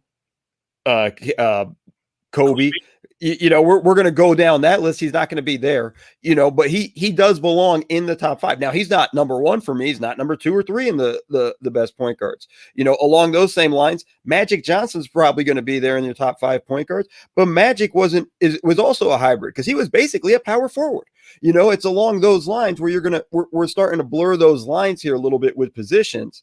So I think it's almost, we're going to get to the point where instead of positions, we're just going to be talking about roles. You're going to have a ball handler. You're going to have a playmaker. You're going to have a shooter, a defender, whatnot. There's just going to be more of roles in the long run. That's my campaign. I'm pushing if I was running for office.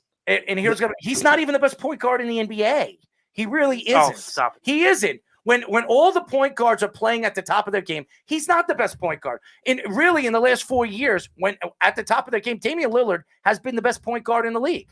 So to say that Steph Curry is the best point guard in amongst the league's top 5 point guards of all time, could you really compare him to Chris Paul? He can. He doesn't play two-way basketball. He's beat Chris Paul numerous times. He doesn't play two-way basketball. And by the way, Steph Curry, and I'll say this again, Steph Curry, was he ever an MVP in the playoffs and the finals? Never was. Andre Iguodala was. He was robbed. Oh, get out of here. He was robbed. That Andre Iguodala one, Really? come on, man. He was robbed. Mo. He was robbed in that one. Are you a host or are you an idiot? Okay. This is not the strings line. But he's just spitting knowledge. I appreciate knowledge. Here's the knowledge. In the playoffs that year, in the playoffs, he averaged 24 points a game. Okay. LeBron James averaged in that series. He should have been the MVP in that series because he averaged 33 points in that series and averaged almost 9 rebounds and 12 assists in that series.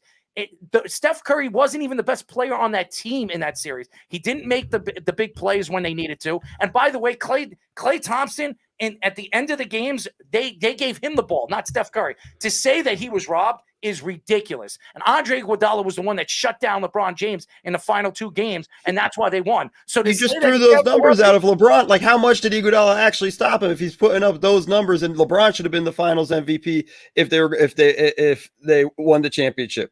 Like, that's when you look at the numbers that you just threw out there, you just made the case that Andre Iguodala wasn't that effective.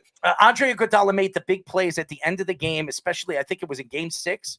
It was Game 6 or Game 5. I think it was Game 6.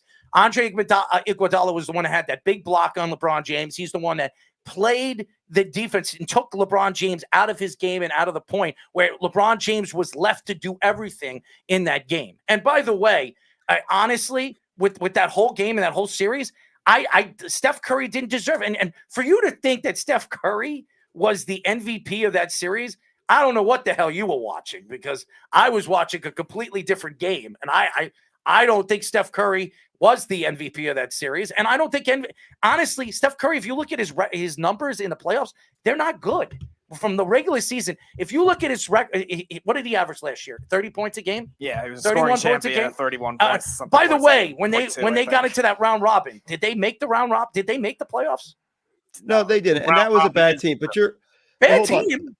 That was a bad team. That was a bad team. Oh, come on. The New York Knicks with Julius Randle and the players that they had. The Knicks had no in the East. In the East. What? By the way, LeBron James, what did he do in the playoffs? He was a seed above him. He was a seed above him. He got knocked down in the first round. Did he not? Okay, but hold on a second, because you threw out a lot of stuff there about Curry and his playoff numbers. Mm-hmm. Curry's career playoff numbers, 26.5 points a game. Pretty damn solid right there. 6.3 assists, 5.4 rebounds from your point guard, which is pretty strong numbers along those lines. Mm-hmm. Still shot 40% from 3, 45% from the field. Mm-hmm. I mean, effective field goal percentage of 55.8. Mm-hmm. Like, when you're talking about the runs when they go win the championships, right? 28.3 in the first championship in that playoff run. 28.1 in the second one. That one was with KD. 25.5 in 2017-18 when they won those 3. Those are great numbers. I'm sorry. Like those are strong playoff numbers. Those are great numbers. They're great numbers. But who was the MVP of those two final championships that they won? But I didn't say that he should have won those finals MVPs. That was definitely Kevin Durant's. The first one, he should have won the finals MVP. What was his numbers in the first one? And bring up Speedy, bring up Andre Iguodala's numbers and what Andre Iguodala did in the finals that year. You're looking at Steph Curry. I'm looking at the guy that shut down LeBron James when he did. But you just said it yourself. 33 points, 12 assists, 9 rebounds. That's not shutting down LeBron. Did you watch Game 6? Did you watch Game 6? Did you see what he did? I don't watch basketball. I'm a badminton fan. Of course I watch. This is what I do. This is what I do. All right. So you watch Game 6. So you saw what he did in Game 6. You saw what he did in Game 6. So he should win the finals MVP just based on Game 6, or should he win or should it be the whole finals? Well, here's the thing. Does Steph Curry play defense? Is he a good defensive player?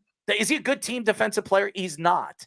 And two-way playing when it comes to the NBA, especially the playoffs, that's where it takes you to that next level. And Steph Curry has never defined himself as a defensive player. And when you look and you try to compare him to guys like even Kevin Durant, who's not a defensive player, when he needs to take it to the next level, Kevin Durant plays defense. He will shut down the player that he's defending. We've seen him do it. We saw it even last year against Milwaukee. At some points, he shut down the Greek Freak. 16.3 points a game, 5.8 rebounds, 4 assists in that series for Iguodala. That's not great numbers for like that's a dude that's your role player off your bench.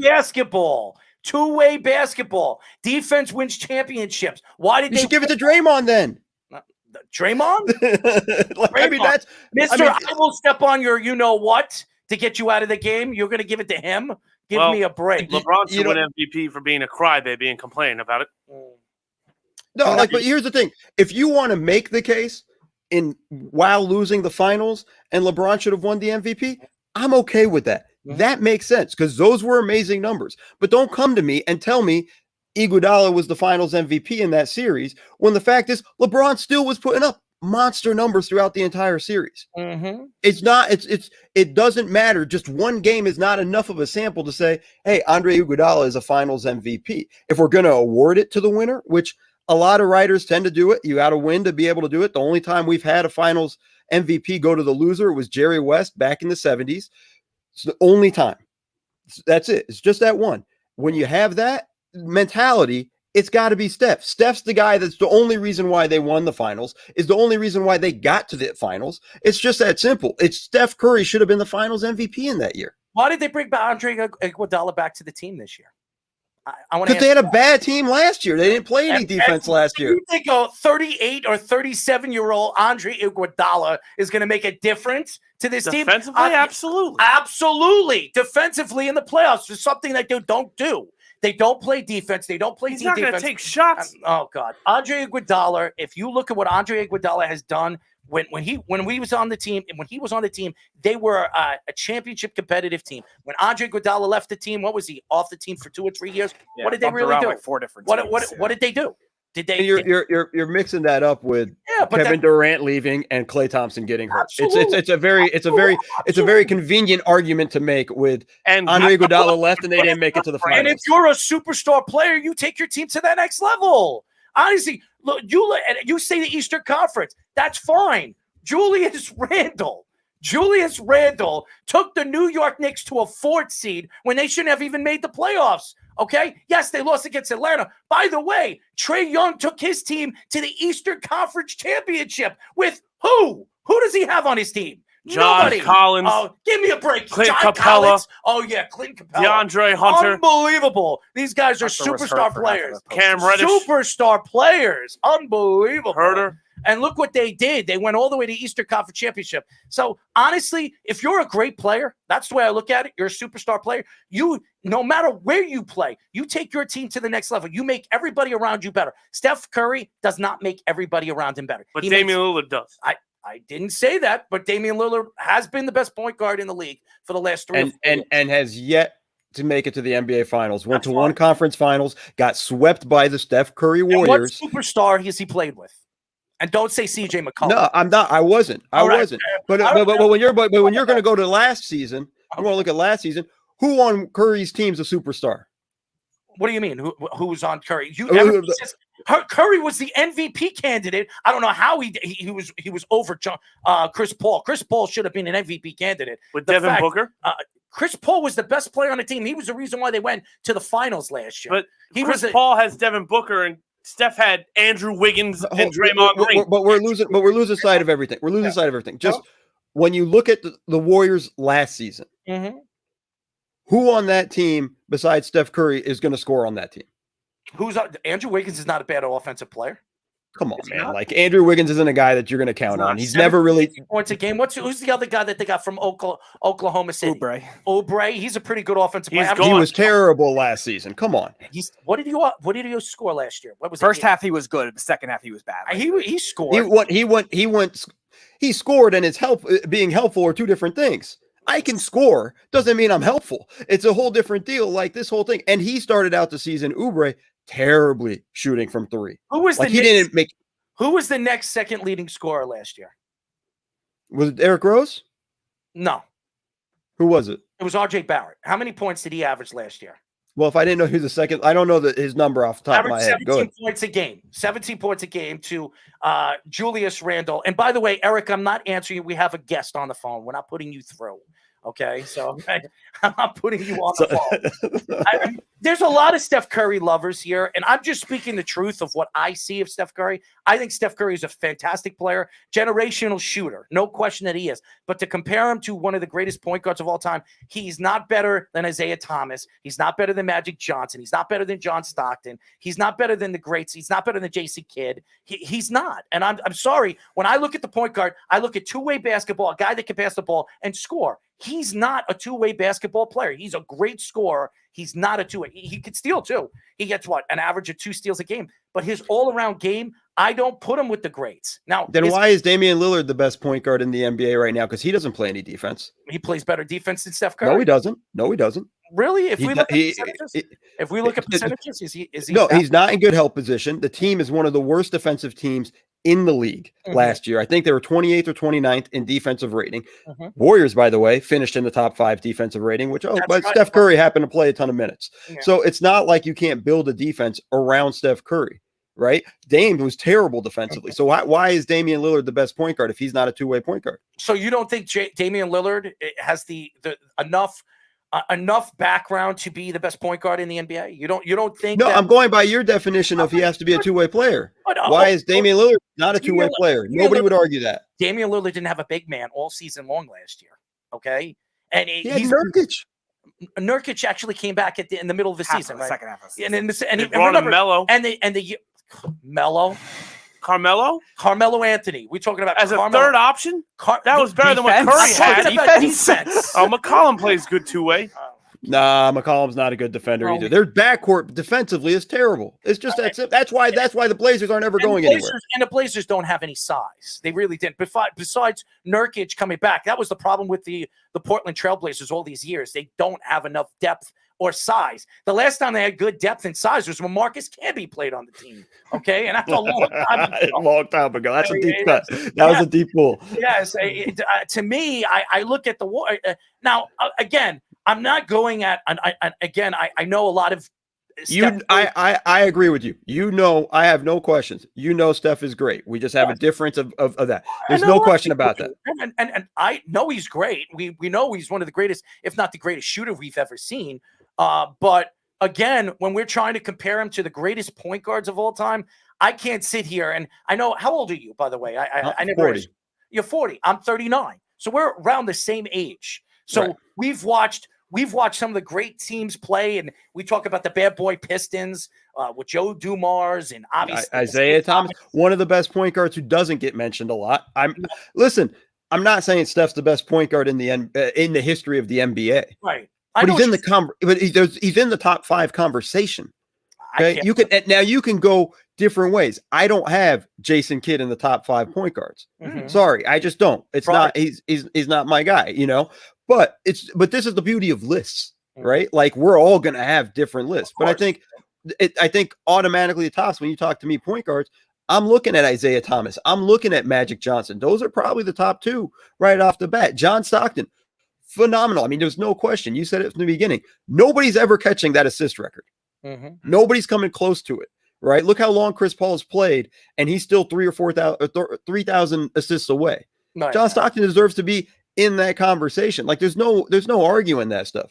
But Steph's right in there with the conversation in 4-5 in that area. And now you're just quibbling over.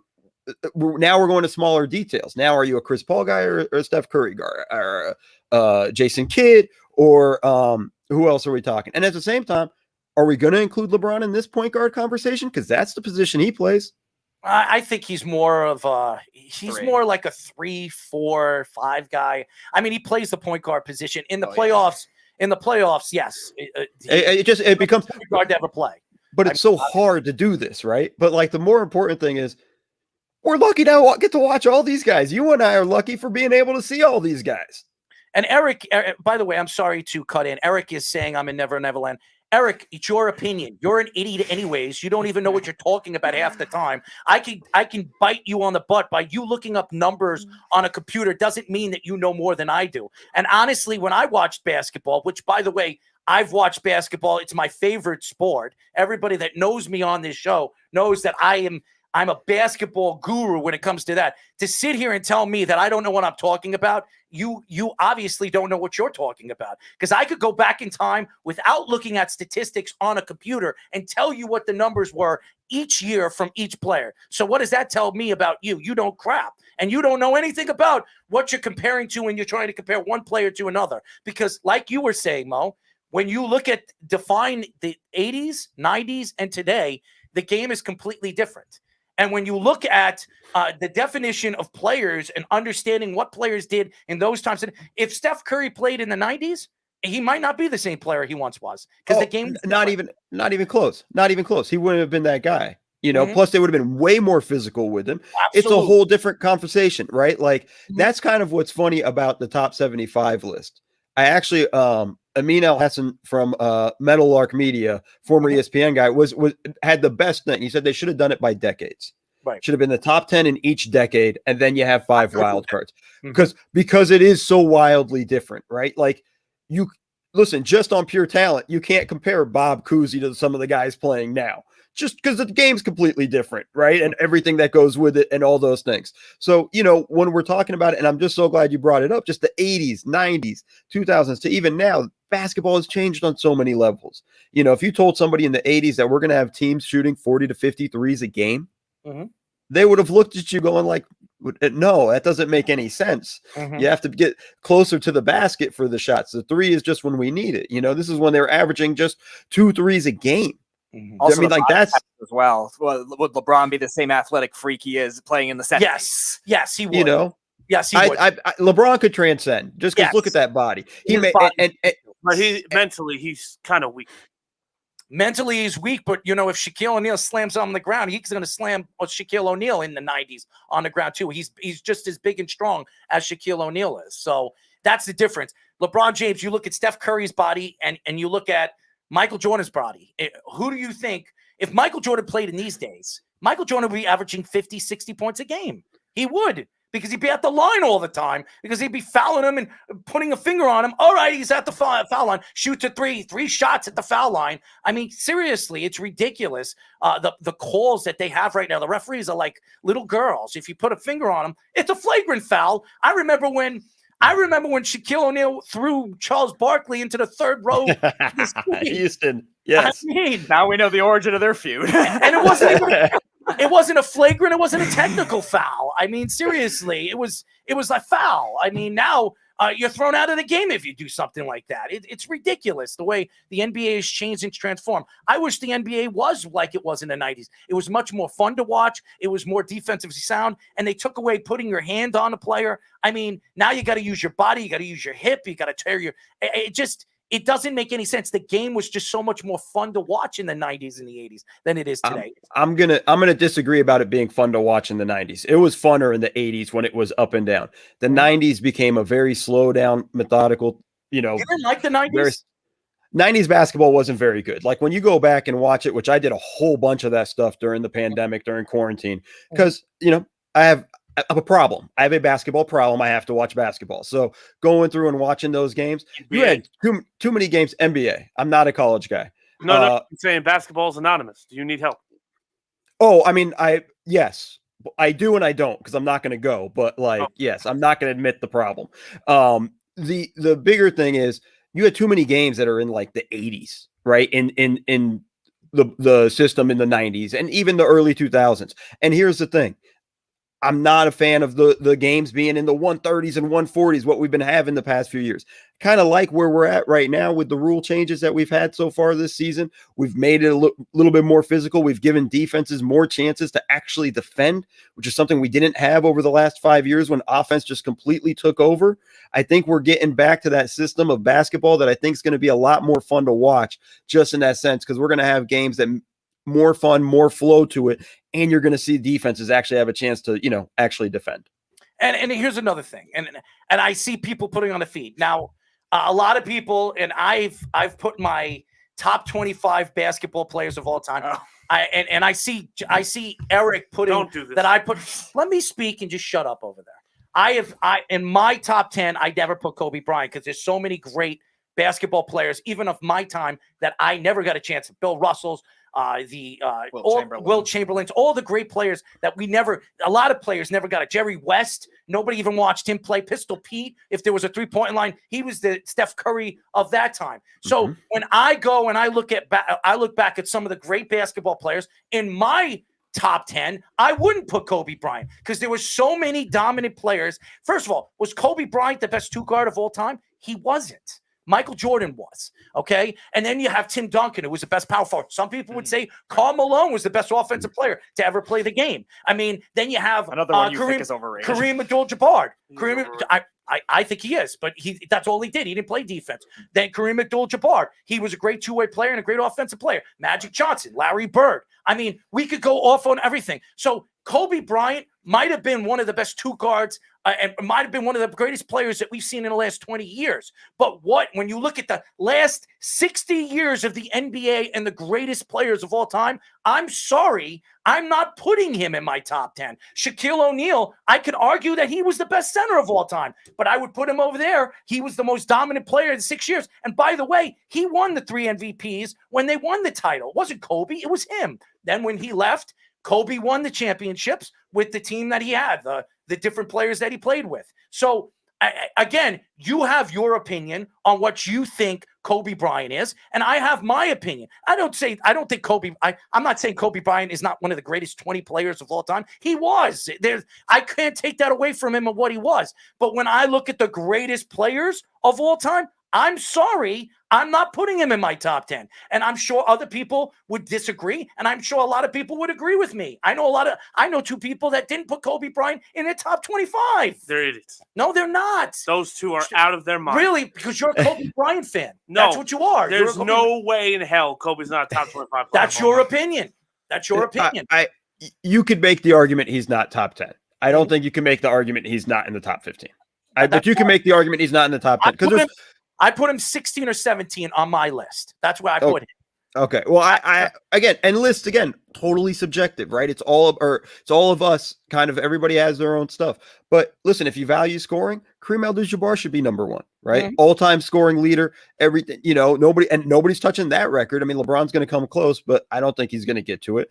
Karl Malone certainly tried, didn't get to it. Mm-hmm. You have so many other guys. Just looking down, everybody you name, all have a case to be in the top 10. There's no arguing that stuff. It's not, it's what I love about it is the league is so damn good that we actually have too many people for those spots, right? Like sometimes when somebody talks to me going like, name your top 10, I go like, I can, but I have like 25 guys for the 10, and on a different day in a different mood, I might have somebody else somewhere else, in the rankings and things like that. Kobe, I have him in the top 15. I try to stay away from this whole exercise anyways, because it goes back to what we were saying before.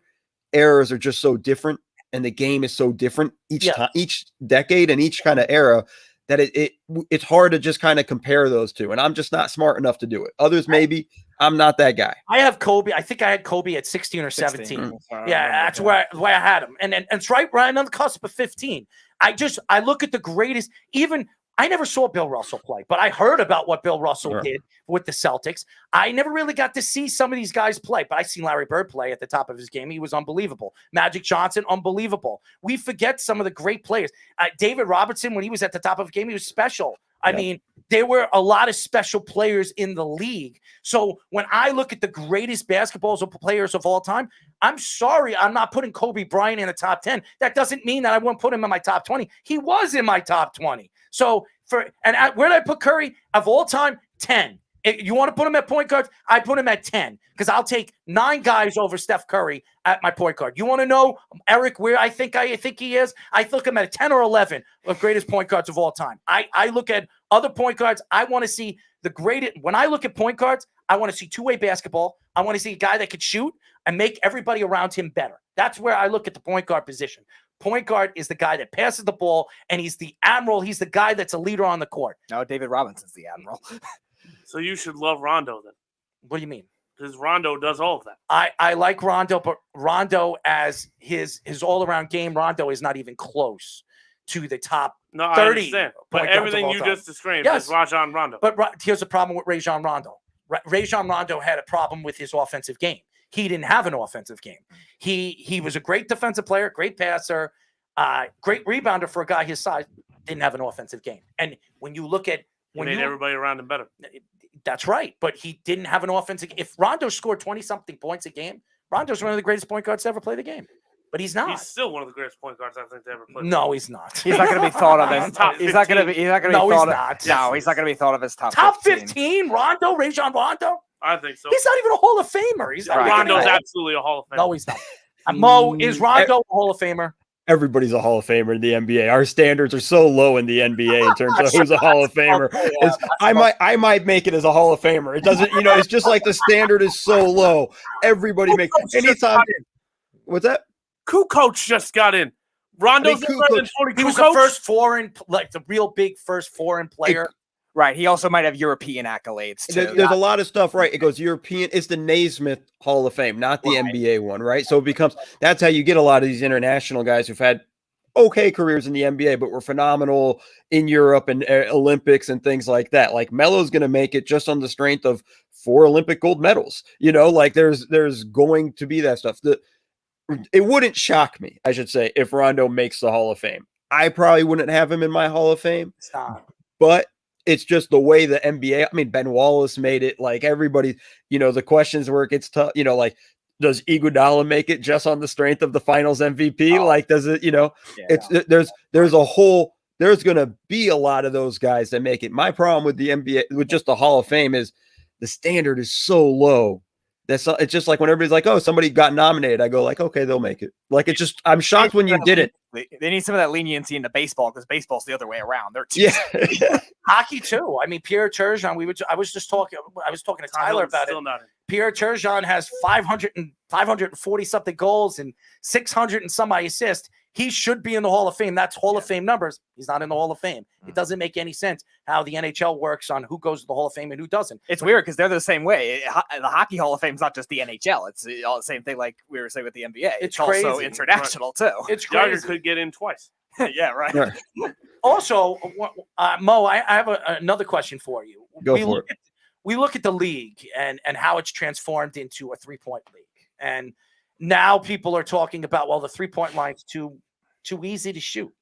Now, there were stories coming out that the NBA, I think it was a year ago, that the NBA was thinking about maybe making a 4-point line or a 5-point line because of distance shooting and making the game a little bit more fun to watch, which I think it's a clown game and it's a circus now, the way these guys shoot. You have Steph Curry shooting half court. Now all these guys, you have Trae Young doing it. You have all these guys doing it. Do you see the NBA adding a 4-point line, a 5-point line, or trying to transition the game and maybe pushing back the 3-point line to make it harder to shoot the three?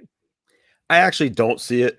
I don't see that happening. And if you're looking at what's going on in the league right now, just the offense is coming down, right? Like offense has slowed down at the start of this season compared to last season and the year before. So it's, it all comes down to just how do you let the game be officiated? And I think that's the biggest change along those lines. It's, letting the guys actually play defense, putting their hands on these guys a little bit. They're getting away with a little bit more defensively with the holding and the grabbing and things that go with that. I don't think we're going to see an expansion of the 3-point line. I know somebody had talked about setting up the line so it gets rid of the corner 3 and things like that and everything that goes with it. I don't see the court dimensions changing. I think we're just going to stay with that. And I think it's just going to come down to how do we officiate the game? Because scoring went up because they got rid of the hand check. Right. And that was a product of that. If you brought the hand check back, just immediately scoring would drop on its own. But we're already seeing it now with the rules changes that the scoring has come down. And we'll see what it's early, still early sample size. It's 7 or 8 games in for some of these teams. We'll see it at the end of the year. We can kind of just decide where the offense went. I think offense will get going better offensively as the year goes, but I just don't think that's not a concern to me. Like when they talk about that stuff, I just think, no, just stay with where we're at. The game itself, the court itself is fine. It's us who screw it up in terms of how we officiate it, how we let the game be officiated. I'm sorry, Speedy, but I have a question for you because I think it's a really good question. If you were to pick 5 guys, okay, to start on your all NBA team of all time, from point guard, you get a point guard, you get a 2 guard, a 2, a 3, a 4, and a 5. Who is your team of the greatest NBA team that you can form out of all the players that you have? Speedy or me? No, you. No, you. Sorry, I thought you had said Speedy. I thought you're. That's why I was waiting. No, your all NBA team of all time. If you were to go from point guard to 5. Okay, and this is guys like I love, so it's not necessarily like greatest of all times. I don't need statistical numbers and things to come at me or anything like that. But Magic Johnson, point guard. I grew up a diehard Laker fan. It's Magic. I would agree with you. Yes. And that's just the way you don't get LeBron if you don't have Magic. Let's just be honest in everything that goes with it. 2 guard, it's got to be MJ, right? Like there's, I am, it's watching him just kind of the way he plays, everything that goes with it. 3, I'm probably going to go a little bit undersized, but I've always loved him. I loved him when I was working with the Spurs. Manu Ginobili. Really? Ooh, wow. Manu. Nice. Wow. The man just makes stuff happen. He just makes plays happen. Defensively, it's chaotic, but defensively he makes plays. He gets to the left so easily. Everybody knows he's going left. Nobody has ever been able to stop the man that entire career going that way. I am picking another Spur because I do think he's the greatest power forward of all time, Tim Duncan. I don't think that's debatable to me. I don't think we're there. And and again, I'm slanted awfully just because I grew up on the West Coast. Shaq's my center.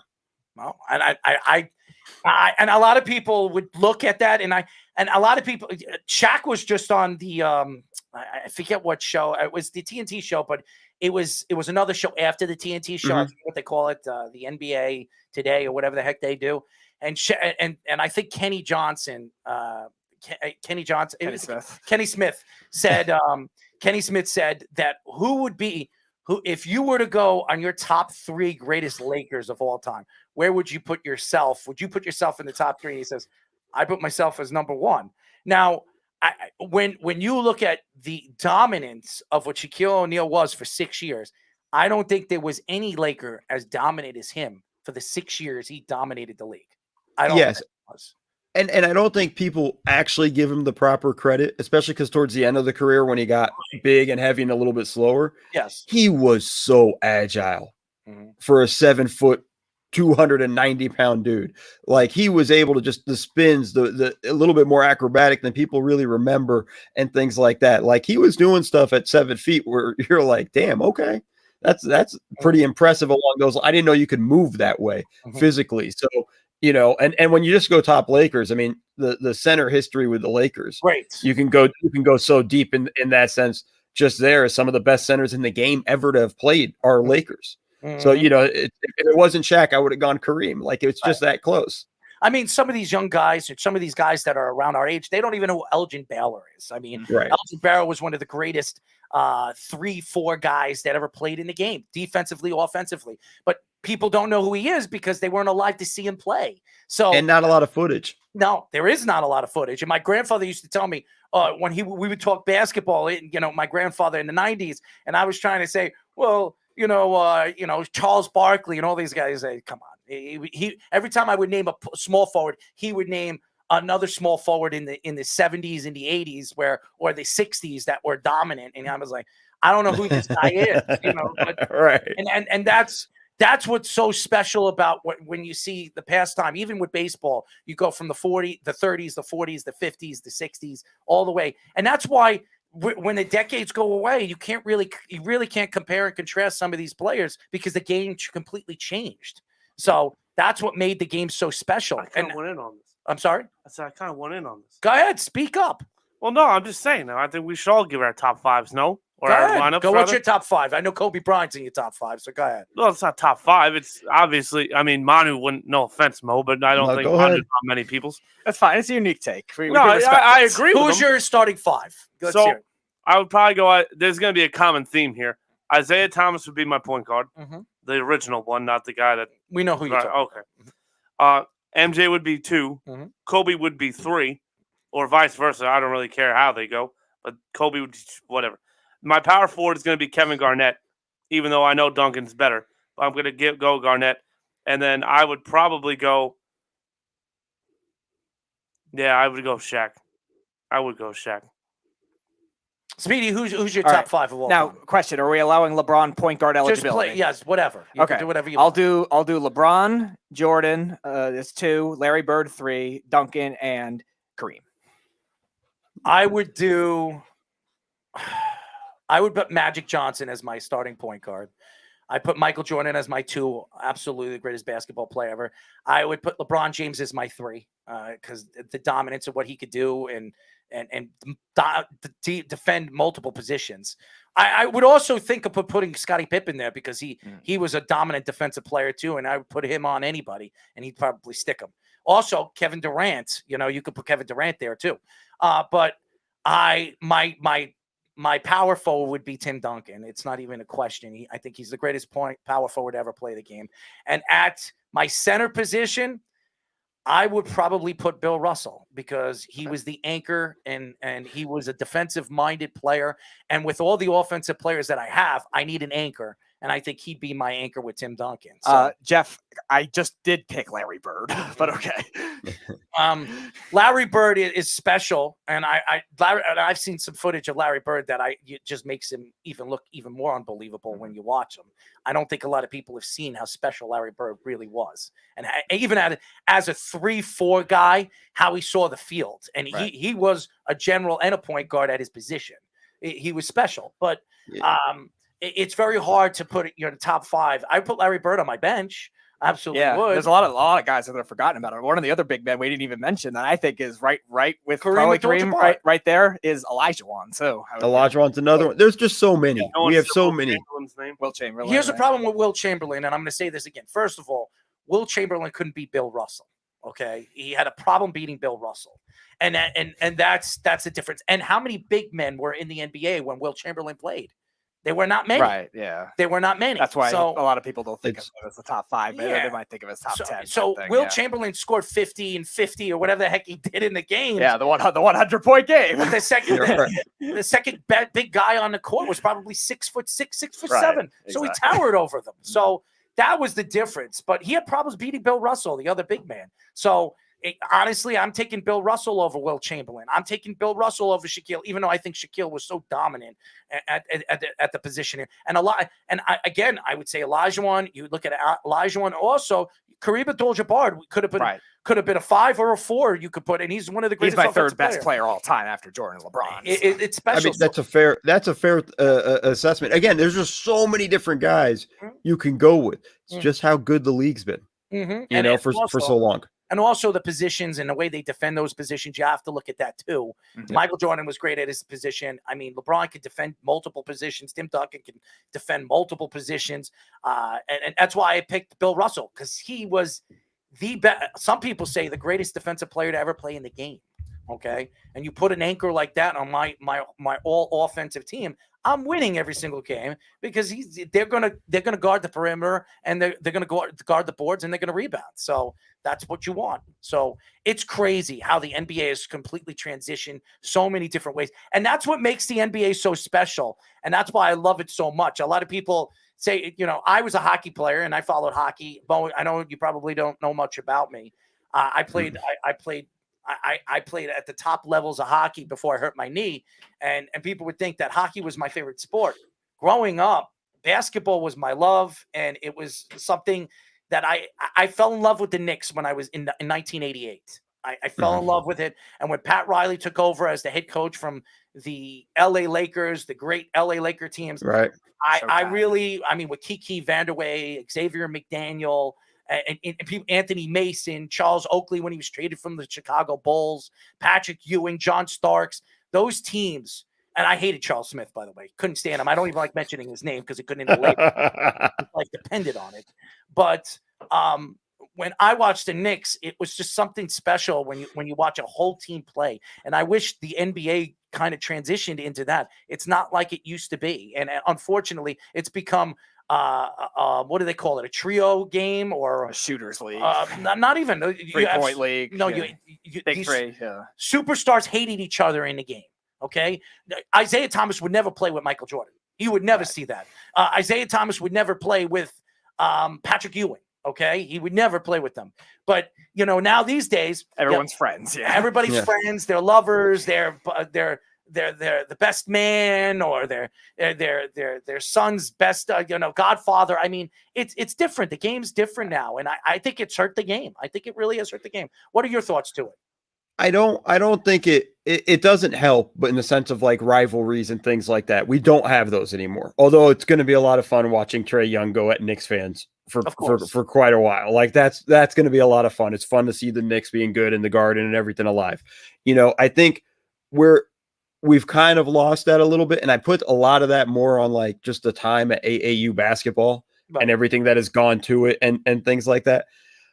But I'm gonna push back a little bit on like these guys wouldn't necessarily team up. Now, MJ probably wouldn't team up with Isaiah Thomas because they absolutely hated each other, right? But like, say Scottie Pippen never became a Bull, right? Like at a certain point, there would have been that. It was also, again, a very different time in terms of the way free agency was done. You didn't have that much player movement. There wasn't that much changing from team to team in terms of free agency and constantly leaving, right? And your star player, Patrick Ewing, was a Knick forever. I mean, the last guys who really kind of done it were Reggie Miller, Dirk Nowitzki, and Kobe Bryant, kind of staying with the one team their entire careers and everything like that. But look, Charles Barkley played in the 80s, had that attitude. He get me out, went to Phoenix to go win a championship, went to Houston to chase a ring. Scottie Pippen, after his run with the Bulls, went to Portland to try to go win another ring, then went to Houston again to team up and try to do that. It's not, sometimes we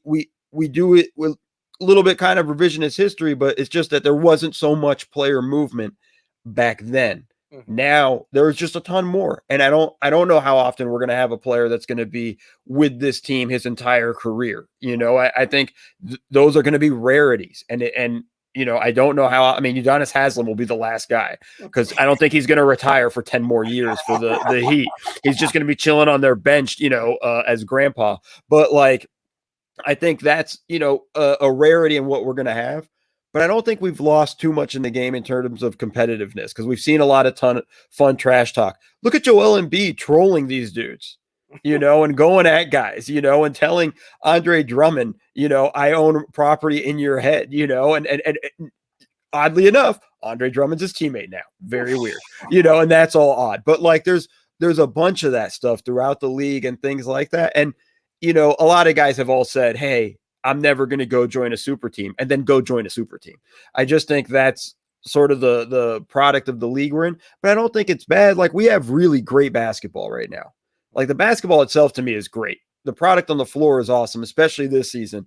I think, we got tons of amazing young players across the board. I'm super excited to see these young guys like Trae Young, like Luka Doncic kind of continue on with everything. I mean, Giannis is like 25. He's still a baby, I think, we're going to have a long run with some very talented guys in the NBA. I kind of just look at talent-wise, we're in like the golden age right now of the NBA because it feels like every team has a guy that you look at going like, dude, that's a hell of a ball player. The team may suck, but that dude there is a hell of a ball player across the board. I think talent is so spread out around the league. That's not something we could say back in the day, right? Like, we had the same teams making the finals in the 80s, the Bulls nonstop run in the 90s and things like that. There was always kind of a same constant of these are the top teams. This time around, I feel like we have more talent spread around. I just think the gap in terms of like the worst players in the 80s and 90s couldn't play in this era now just because like the talent level has jumped up. And they've all are just very good at playing basketball. And so I think, we're heading for some real fun times. There was not a final in the 80s without the Celtics or Lakers. I mean, that alone, right? And then it's like, so you kind of have that stuff. You had 6 years of the Bulls. The Knicks made it 1 year. The Orlando made it another when Jordan retired. And it was the Olajuwon run those 2 years. But like, you just have but there were just few teams that were really good. I was a Laker fan during the 90s.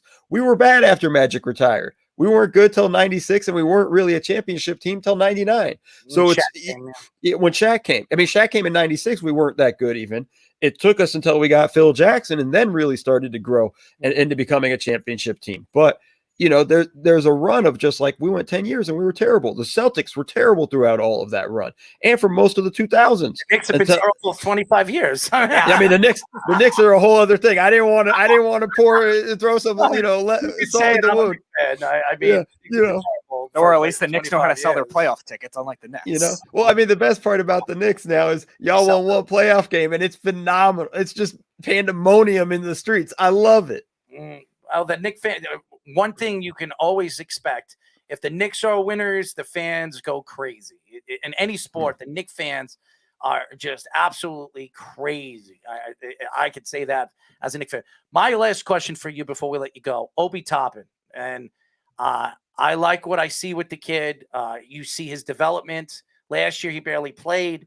He came in for like 8 minutes. But this year, he's slowly but surely, they're starting to play him in the fourth quarter with Julius Randle on the court. What are your thoughts on Obi Toppin? Do you think that this kid could be a star in this league moving forward in the next couple of years? I don't know if he could be a star, and I don't mean this to take a shot at him in any way, right? Because, like, give him a ton of credit.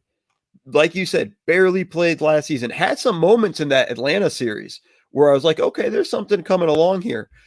Worked his butt off all through the offseason and has earned Tibbs' respect and trust to be able to get out there and play him in the fourth quarter. And he's a great energizer guy, great energy, things like that. I just think being a star in this league is really difficult. I just don't know if he has that. I think RJ Barrett has a chance to be a star, but I don't know if Obi Toppin does, but it doesn't mean he doesn't have a chance to have a long career in the NBA and have a role as a guy that can help a team. It doesn't mean that's not what I'm saying. He can do that. It's just a star is a whole other star is a guy we're looking at going like, he might make some all-star teams. Mm-hmm. It's very interesting. And Mo, you're awesome. And we went back and forth. I love it. I love it. I love arguing about when it comes to basketball in the future and the past and really where the NBA. And I can't wait until the next LeBron James comes into the league or Michael Jordan comes into the league. He's here already. Who? Luka Doncic. I Going to transcend the league.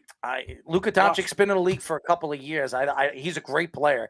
I don't know if he's going to transcend the league. He'll be just fine. He's a special player, but there's just I'm talking about a guy like when LeBron James came into the league. After watching him his first year, you knew he was going to be special. You just knew it. I don't think we've seen a guy that's really going to take the reins. Even when Kobe Bryant came into the league, I knew Kobe was going to be good, but I didn't know he was going to be great until his third or fourth year when he really just, the pandemonium and the craziness of the jams and what he did in Madison Square Garden. That's when the whole transition of Kobe Bryant's career completely changed. So I don't know if we've seen anybody like that. And I'm looking forward. Maybe it's LeBron James' son, Bronny. I don't know. Maybe I have doubts, but before I want to let you go. I want the fans to. I want you to tell the fans how they can find you on social media, and I'd love to get you back on the show. What makes you think that Bronny isn't going to be a good NBA player? I don't think he just has it. Like, he's here in the West Coast. I hear very little recruiting buzz along those lines and things like that. And listen, part of it is he's LeBron James's kid. The expectations are already unfair from day one, right? Like, in that sense, same way as Michael Jordan's kids didn't make it into the league. Jeffrey Jordan, I think, played at Illinois for a little bit, and that was it. So I mean, like, arrested, by the way. Yeah, like what, a week ago, 2 weeks ago? No, a couple weeks ago, he got arrested. I wouldn't have brought it up. I didn't know. Didn't need to make that worse. But I think when you just look at it, it's just he just doesn't have that total talent, skill level to get there. Now, he might get a couple opportunities because of his name and being the son of LeBron James and things like that. But I don't think we'll see him much in the NBA career level stuff. We got a ton of amazing young talent already. Like, we've already touched on just some of the names, and I'm old, so I can't remember everybody, but we got a fun run in this league. So I'm not too worried about the talent. Green from Houston looks like he's going to be a special player. I can tell you that right now. I really like what I see with him, and I saw him in the G League last year. He's special, and I think he's the best player in that draft. But tell the fans how they can find you on social media. You can find me at Mo Dakhil _NBA, MODAKHIL _NBA. That's where you'll find all my stuff. I tweet out all my work there. I do a Twitch stream Monday through Friday, 11 a.m. West Coast, running through games and things like that and breaking stuff down for everybody. Just come on through. Just follow me on Twitter. You'll always see my stuff. Well, I'd love to get you back on the show. I love my arguing back and forth. Anytime. You're awesome. I have to say, your knowledge is being that we're practically the same age, your knowledge is unbelievable. And thank you. Definitely love to get you back on the show and talk more NBA basketball with you. Anytime you guys want. Absolutely. Thank you, Mo. Thank you, guys. We were just talking to the Athletic NBA podcast host and Bleacher Report NBA writer, Mo Dakhil. He was fun. There was a lot of arguing. Yeah. But you want to know something? The knowledge that he has, I can't really argue his knowledge. Not to bash other guests. Yeah. But I think this has been the best day of guests we've had. Since you've been here, yeah, absolutely. Yeah. Yes, absolutely. And they're both very good. And Mo, it was funny because he got very intense to it and listen, there are a lot of people that love Steph Curry. I don't hate on them because they love him. He's a special player. I'm not taking away his talents. But what I don't like is when I look at the greatest point guards of all time, and I'm comparing them to some of the greats. I'm sorry. I would put Steph Curry in my top 10. I would say 10 or maybe on the outskirts 11. But I have so many other guys that I would take over him that plays the game two ways. And I'm sorry. As good as Steph Curry is as a shooter, and I guess you want to put him as a point guard, fine, he's a point guard. If you put him as a point guard, you got to do all point guard things, and he don't. So that's the difference between him, J.C. Kidd, him, Isaiah Thomas, him, John Stockton, and all the guys that I've mentioned. Yeah. Chris Paul, guys that play the game in the way that you want point guards to play. Now, that doesn't mean that Steph Curry, you can't put him there because your top 10 could be different than my top 10. And like Eric attacking me that I didn't put Kobe Bryant in the top 10, there was another guy, right. Mo was another one that said I put him in my top 15, maybe 15. I put him at 16. It's not even far from Mo where he would put Kobe Bryant. So again, I'm not disrespecting Kobe Bryant and what he was as a player. I'm just looking at the game and the great players that played the game, even the players that I never got a chance to see. And my grandfather used to tell me, you don't realize how great these players were. So that's the difference. And that doesn't take away Kobe's talent.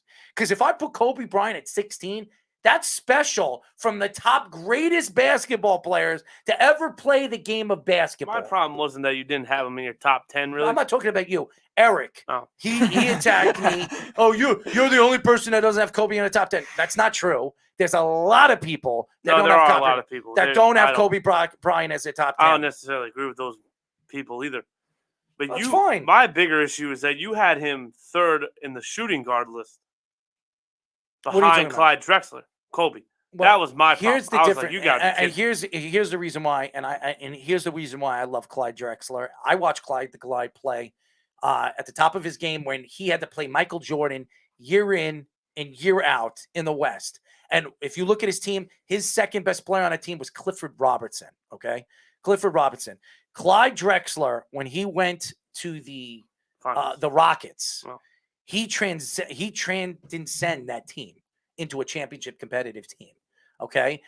Clyde Drexler was one of the greatest two-guard players I ever played. And if you ask Michael Jordan who was the hardest player he's ever defended against, and if you watched the Last Dance, the Last Dance, he said Clyde Drexler.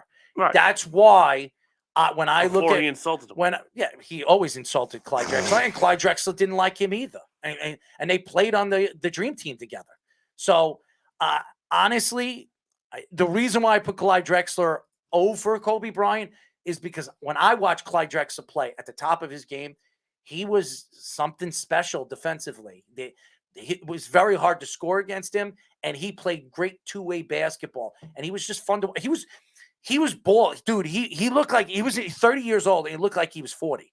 Okay, he really did. He looked like an old man because he never shaved his whole head. He'd have hair over here, and he had bald. It looked like he was an old man on the court, but he didn't play like an old man. He played like an all-around dominant force with the Portland Trailblazers. And that's why I put Kobe. That doesn't mean that Clyde Drexler was better than Kobe Bryant. In my view of the greatest twos of all time, I would put Clyde Drexler over Kobe Bryant. But that's my opinion. That's not your opinion. That might not be Joe Schmo's opinion. No, I'm just saying. I watched both of those guys play at the top of their game. I watched Kobe Bryant when he was a rookie play his game. So I watched Clyde Drexler play. It was a different game, and Kobe would have been a different player if he played in the 90s. Not to say his game wouldn't transcend, because he played like Michael Jordan. And he always asked Michael Jordan for footwork information and stuff like that. And then he went to Olajuwon. Yes. Moves. So in thought, but if he had to play those guys, Jordan wouldn't have given them information. No. And either would Olajuwon. He would never have answered No. And maybe he wouldn't have been the same player he once was. So again, I'll say it again. Here's the thing. And he said it best. I said, if Steph Curry played in the 90s, would he be Steph Curry? And he said, not even close. Well, no, that's because he's undersized. He's got bad ankles. Not undersized. He's 6'3", but they would push him around. around. That time, he's undersized. If you're not 6'5", 6'6", you were gonna have a problem. As a point guard, no way. John Stockton was like 6 foot. I mean, Isaiah Thomas was 6'1". As a shooter, you dude, had point guards were small in those days. No, yes, but as we Muggsy keep saying, Bogues. Right, 5'4". Steph Curry's not Muggsy Bogues. I'm just saying, in those days, the point guards were smaller than Steph. Steph Curry's 6'3". I think they're bigger now and more athletic now than they were then. But the game was different when they played defense and stuff like that. And I think Steph Curry, if you could put your hand on him and you could push him back and make him force him to do things that he doesn't like, Steph Curry wouldn't be Curry. And he would still shake a lot of people off, though. If Michael Jordan was defending him the way he did, or Scottie Pippen, or even Derek Harper, who was a great defender, he would have problems. All right, so against the Bulls, he would struggle. And that's why when people say that great Golden State Warrior team, the 98 Bulls, I laughed when people said the 72 and 9 Bulls are better than the Warriors. That Golden State Warriors team wouldn't last more than 5 games against that Bulls team. Right. They wouldn't last 5 games. Dennis Rodman would have shut down. You're talking about a guy that rebounds and defends any position. Dennis Rodman. Scottie Pippen. About underrated. That's Dennis Rodman. Scottie Pippen defends multiple positions. Michael Jordan defended multiple positions. Derek Harper defended multiple positions. Real quick, and I'm serious. Was he on that 75 team? Who?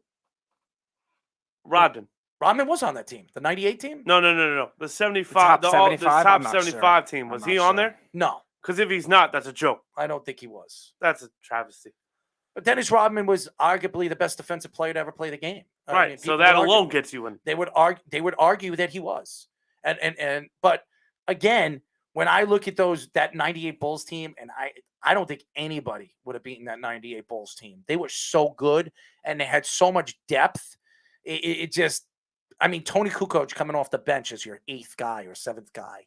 I mean, seriously, I mean, that team was loaded. And that front five, the defensive team that front five gave you, even Luke Longley was a pretty good defender at his position. So that was just a really, really, really, really good team. So I don't know. So they were fantastic, and I don't think anybody would have beaten them. Maybe the Lakers, like in the early '80s with Magic Johnson, Worthy, and Kareem Cooper. Kareem Abdul-Jabbar. Done it. I'm sorry? That three-peat Lakers might have given them a run for their money. No. With Shaq and Kobe? No way. It would have been. No way. I don't know if that team had the depth though. Dennis Rodman and they would have double teamed the Diesel, and Michael Jordan would have shut down Kobe Bryant. But Kobe Bryant's also a very, very good defender too. That's fine. You think he would have shut Michael Jordan down? I mean, Fisher and Harper are probably equivalent to each other. Do you know that Kobe Bryant, every time he played Michael Jordan averaged 30 or more points? I'm just saying. I get it. I know Jordan. I know. Listen, we agree. Jordan's the GOAT. We agree.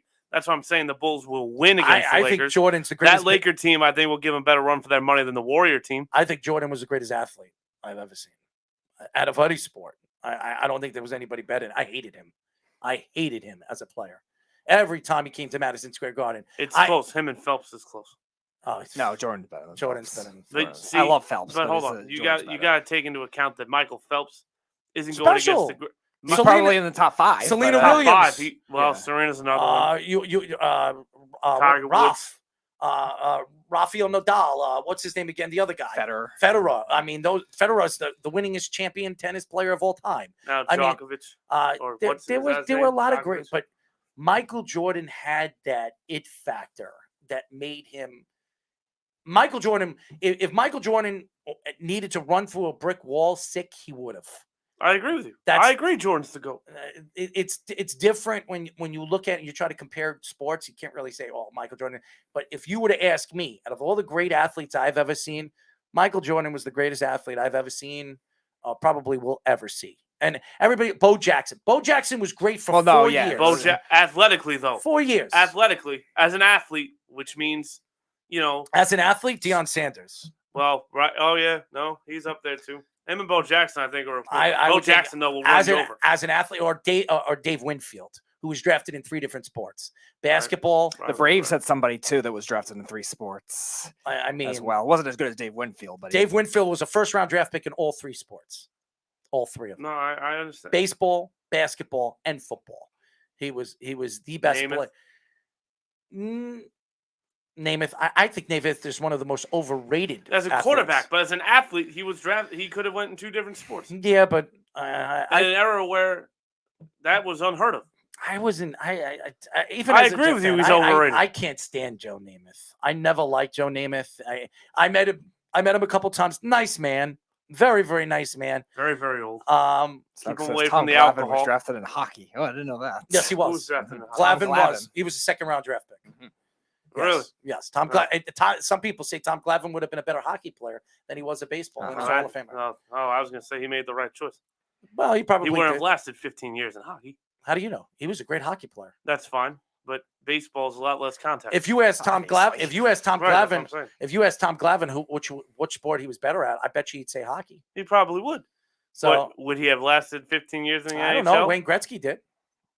Mario Lemieux, came back with all the cancer that he had. He played like 14 years. But is he as great? Mark Messier did. We'll never know what they would have developed into with the development systems as well. Steve Nash could have been a great soccer player. Kobe Bryant was a better soccer player than a basketball player. Exactly. Yeah, there's always those Allen types Iverson of circumstances. Was a better football player than he was a basketball player. I don't believe that story because when Allen says that, because I know somebody that actually went to school with Allen Iverson when he was going to high school and stuff like that. You should start with that. And I do. I know somebody that actually. I'm saying you should bring that up more often. Well, Allen Iverson was he was great at both sports, but Allen Iverson, he was a great baseball player too. Allen Iverson.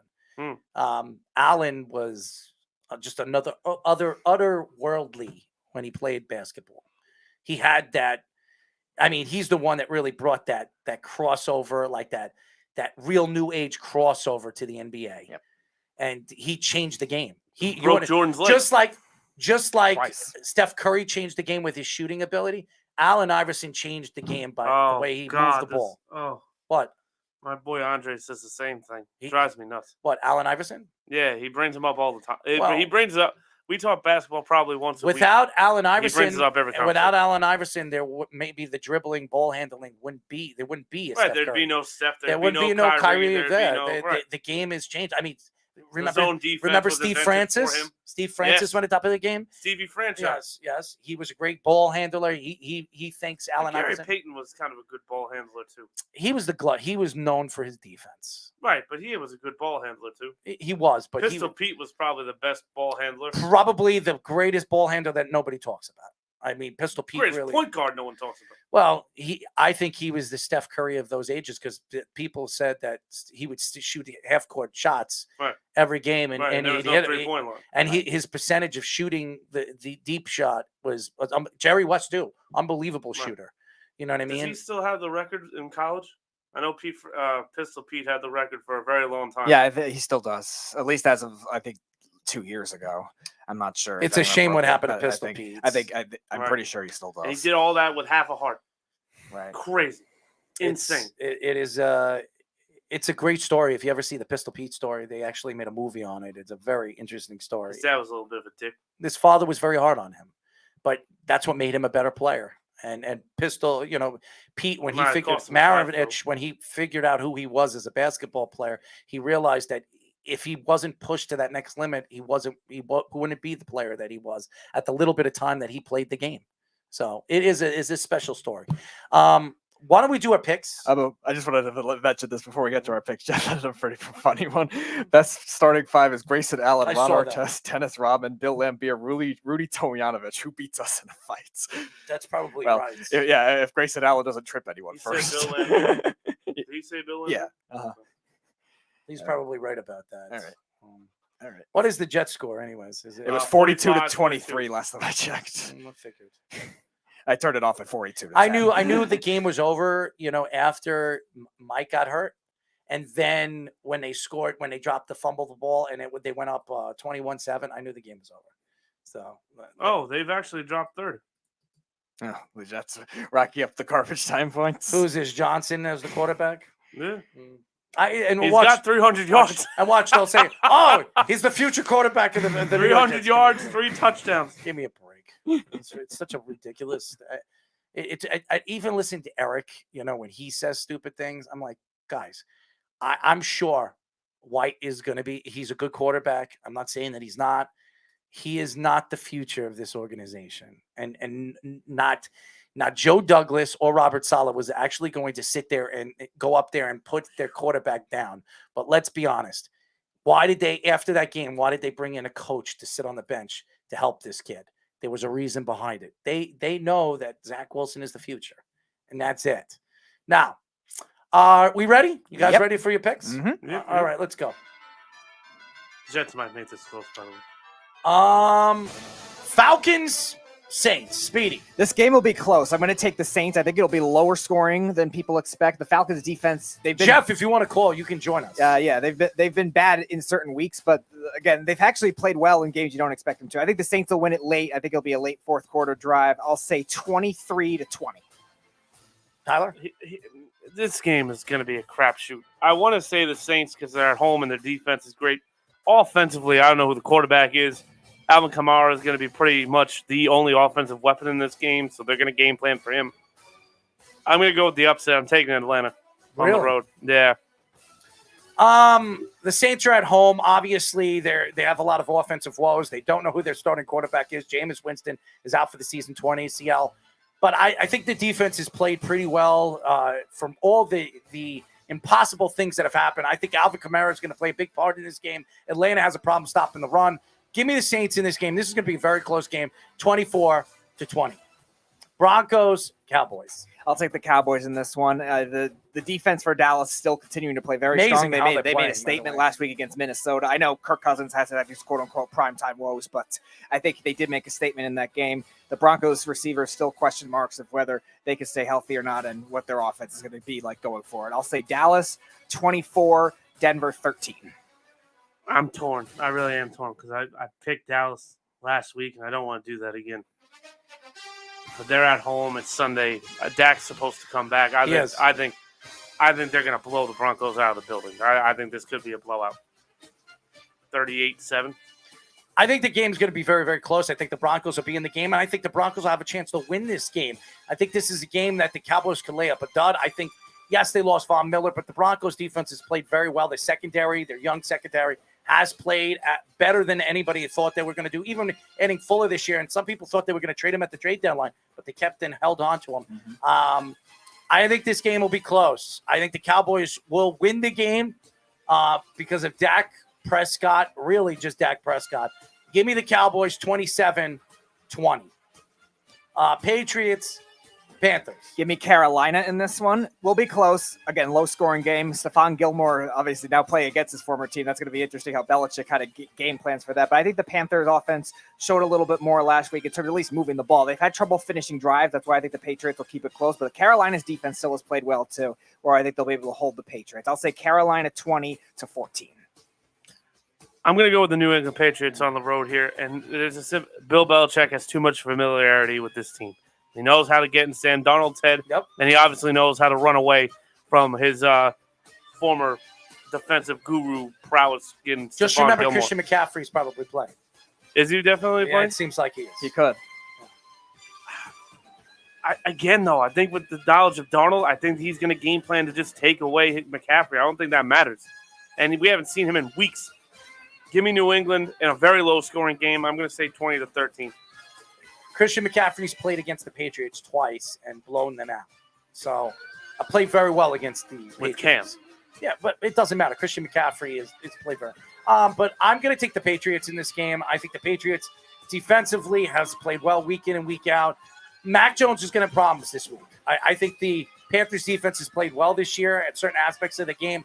I think they're going to be able to put pressure on him, and we're going to see him fall out of the pocket and make mistakes, maybe throw one or two interceptions. But I think Bill Belichick, to me, is one of the best and one of the best minds we've seen come out of the NFL. So I think he'll figure out how to stop Sam Darnold, and maybe he'll see more ghosts. So give me the Patriots in this game, 17-14. Halloween was Real last quick, week. if Darnold even plays. I forgot he's in concussion protocol. But He's they gonna might play. be getting P.J. Walker. Yeah, but they which say is worse. Yeah, I think they said that he might play. He might pass the protocol. Vikings, Ravens. Give me the Ravens in this one. The Vikings offense didn't improve a They lot better last win. week. I think it's still going to be very hard for them. I know they might get a big play here and there. The Ravens secondary's had trouble, but the Ravens, I think, will be able to run the ball against Mike Zimmer's defense. Not the raw run defense, but Lamar Jackson running, I think, will make a big difference in this game. I'll say Ravens win it 24-14. I'm torn here. I really am torn. Yes, Kirk Cousins, Lamar Jackson, two of your least favorite quarterbacks. I know. I'm going to go with the upset again. I'm taking the Vikings here. They should be embarrassed about how they performed against the course you will. Cowboys. Well, I picked the Ravens most of the time. All right. This defense for the Ravens, as we alluded to earlier in the show, this is not that Raven defense anymore. It's very stuck together with rubber bands, and if the glass is broken, it's kind of shattered. So I'm going to go with Kirk Cousins, and it's not prime time, so Kirk Cousins is going to have a good day. I'm going to go Minnesota 23, Ravens 20. I got the Ravens in this game. I think being that the Ravens are home, I think Lamar Jackson's going to have a big game. He better show up in this game and really shut down this Vikings team that's played very good defensively all season long. Kind of fell off last week. But I like the Ravens. I think they're going to be able to run against the Vikings in this game. Give me the Ravens in this game, 35-20. Browns, Bengals. Close game. I'll go with Cleveland here. I think a lot of adversity surrounding them. I think a lot of these other players are going to rally Without well. Odell Beckham in the Yeah, lineup, without it's gonna Odell help them. Beckham, I think a lot of these players are going to rally and prove themselves. And I think the circumstances are saying, oh, this is going to be a distraction. Kevin Stefanski, Baker Mayfield, everyone's distracted. I think the Browns rally around this. It'll be a close game. I think the Browns win it late. Give me Cleveland 27, Cincinnati 21. We all know I love Cleveland. Cincinnati will win this football game. I think Cincinnati has been quietly very good against the run this year. And Nick Chubb and Dearness Johnson are not Kareem Hunt and Nick Chubb. Nick Chubb is going to have a hard time, and Baker Mayfield's playing with a busted shoulder. Now, I get it. It's not his throwing arm, but still, that hurts. Now you're without Odell. Landry's beat up. At some point, the wagon's got to fall off the wheel here. I think Cincinnati wins it very close, 17-14. I'm going to agree with Speedy. I like the Bengals. I like them a lot. Last week, I saw enough of the Bengals where they made a lot of mistakes against a Jets team that, remember, is a young team and makes a lot of mistakes. They do this against Cleveland, and Cleveland's going to kill them. And Chubb is back. They're going to be able to run the ball. They're going to ground and pound this team and that defense. Give me the Browns, and I think Chubb will have a big game. Give me the Browns 23-14. Bills, Jaguars. Josh Allen will sack Josh Allen in this game, and then the quarterback will go off from there. I think the Bills will win this one easily. I think Jacksonville will run the ball a little bit in the beginning of the game, but that's really it. And the Bills will just take over from there against that awful defense. Buffalo 34-14. The only thing I don't want Jaguars fans to do is after Trevor Lawrence gets absolutely shredded, do not give up on the kid. It's going to be a bad stat line for this guy. He's going to throw probably 3 or 4 picks. It's good. Oh boy, the Bills will win this game easily. I'm going to say 45-0. I think the Bills are winning this game. I don't think this is going to be a really big problem for Josh Allen against the Jaguars defense, the quarterback. The Jaguars defense has been horrendous, really, all season long. They've not been good. And I don't think they're going to be able to get to Josh Allen to really put any problems with and make it a problem game. Give me the Buffalo Bills in this game, 30-20. I think it'll be a close game because I think Trevor Lawrence slowly but surely is getting better week in and week out. Except for the one sack by Josh Allen. Texans and Dolphins. Oh, sloppy game. I'll take Miami. I'll trust their defense just a little bit more, not by much, but I'll trust their defense a little more. Texans, I think they'll be able to run the ball in this game. Miami's had a lot of trouble stopping the run, but I think Miami will eventually come through just with better coaching. Sloppy game. Miami 16-12. I'll say weird score. I'm actually going to go with the Texans. Tyrod Taylor's going to start. He's a veteran leadership, and I trust him more than Tua Tagovailoa. And that's really the best quarterback of the two. And, well, there's nothing else to say about this game. The Dolphins win. I think it'll be very close. The Dolphins have been horrendous this year.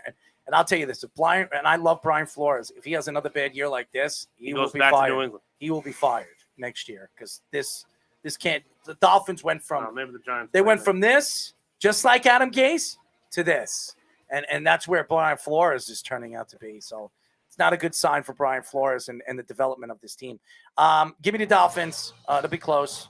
17-10. Raiders, Giants. Raiders are going to win by a pretty significant margin. Like I was saying with the Browns. I think the Giants have a chance to win this They have a chance on paper to win this game. I think it's another emotional type thing. You're seeing the Raiders really rally after the whole Ruggs incident, and you saw them do that after Gruden, that whole debacle, and they blew out the Broncos, a team they looked iffy against on paper. The Giants have some good matchups on paper, but I think the Raiders, I think they'll end up exposing. There are some things I like with the Giants, the way they shut down Travis Kelce like last week will definitely help for Darren Waller, but Darren Waller's still going to get his, and I think the Raiders running game will take over in this game. So I think the Raiders win by a pretty significant margin. I'll say 31-17.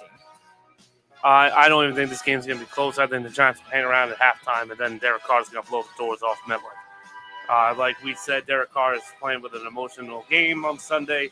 He's a veteran leader. This team, the Giants have no chance in the second half of this football game whatsoever. 35-17. This is a game where I could think there could be an upset. I think the Giants could win this game. The Raiders are coming all the way from Oakland to New York. It's supposed to be cold on Sunday. Possibly could rain. I think that affects the Raiders. But I think the Raiders are the better team. So I'm going to give it to the Raiders, but I wouldn't be surprised if the Giants come out as a winner. 23-20, the Raiders win. Chargers, Eagles. This is going to be a fun game. This is my upset. I'm going to take the Eagles here. The Chargers have had a lot of trouble middle of the field defense again without Kenneth Murray. Derwin James has had to pretty much do everything. That's why you were mentioning, Errol, the Chargers being a spot for Marcus May potentially at the trade deadline. I think they've had a lot of trouble with that. The Eagles have the tight end and the running backs, the pass-catching running backs, even when Miles Sanders out. Jalen Hurts running, I think, will end up making a big difference in this game. And the Chargers defense has had some leaks since their bye week. I think they've had some issues. And Darius Slay will take out at least one of the Keenan Allen or Mike Williams, where I think it'll make it hard. So Eagles win it close. I will say 23-21. This is going to be a get-right game for the Chargers. The Chiefs got theirs last week against the Giants. This will be that game for the Chargers this week. Justin Herbert's going to find a way to annihilate this team. He's playing really well. Austin Eckler, I think, is going to run amok on this defense. And honestly, as long as that defense can kind of just keep the running backs for the Eagles, whether it's Boston Scott, Kenneth Gainwell's the other one, and Jordan Gainwell, Howard. Yep. Jordan Howard, one of those three from going off. I mean, I don't really think Dallas Goedert is going to be all that hard to contain.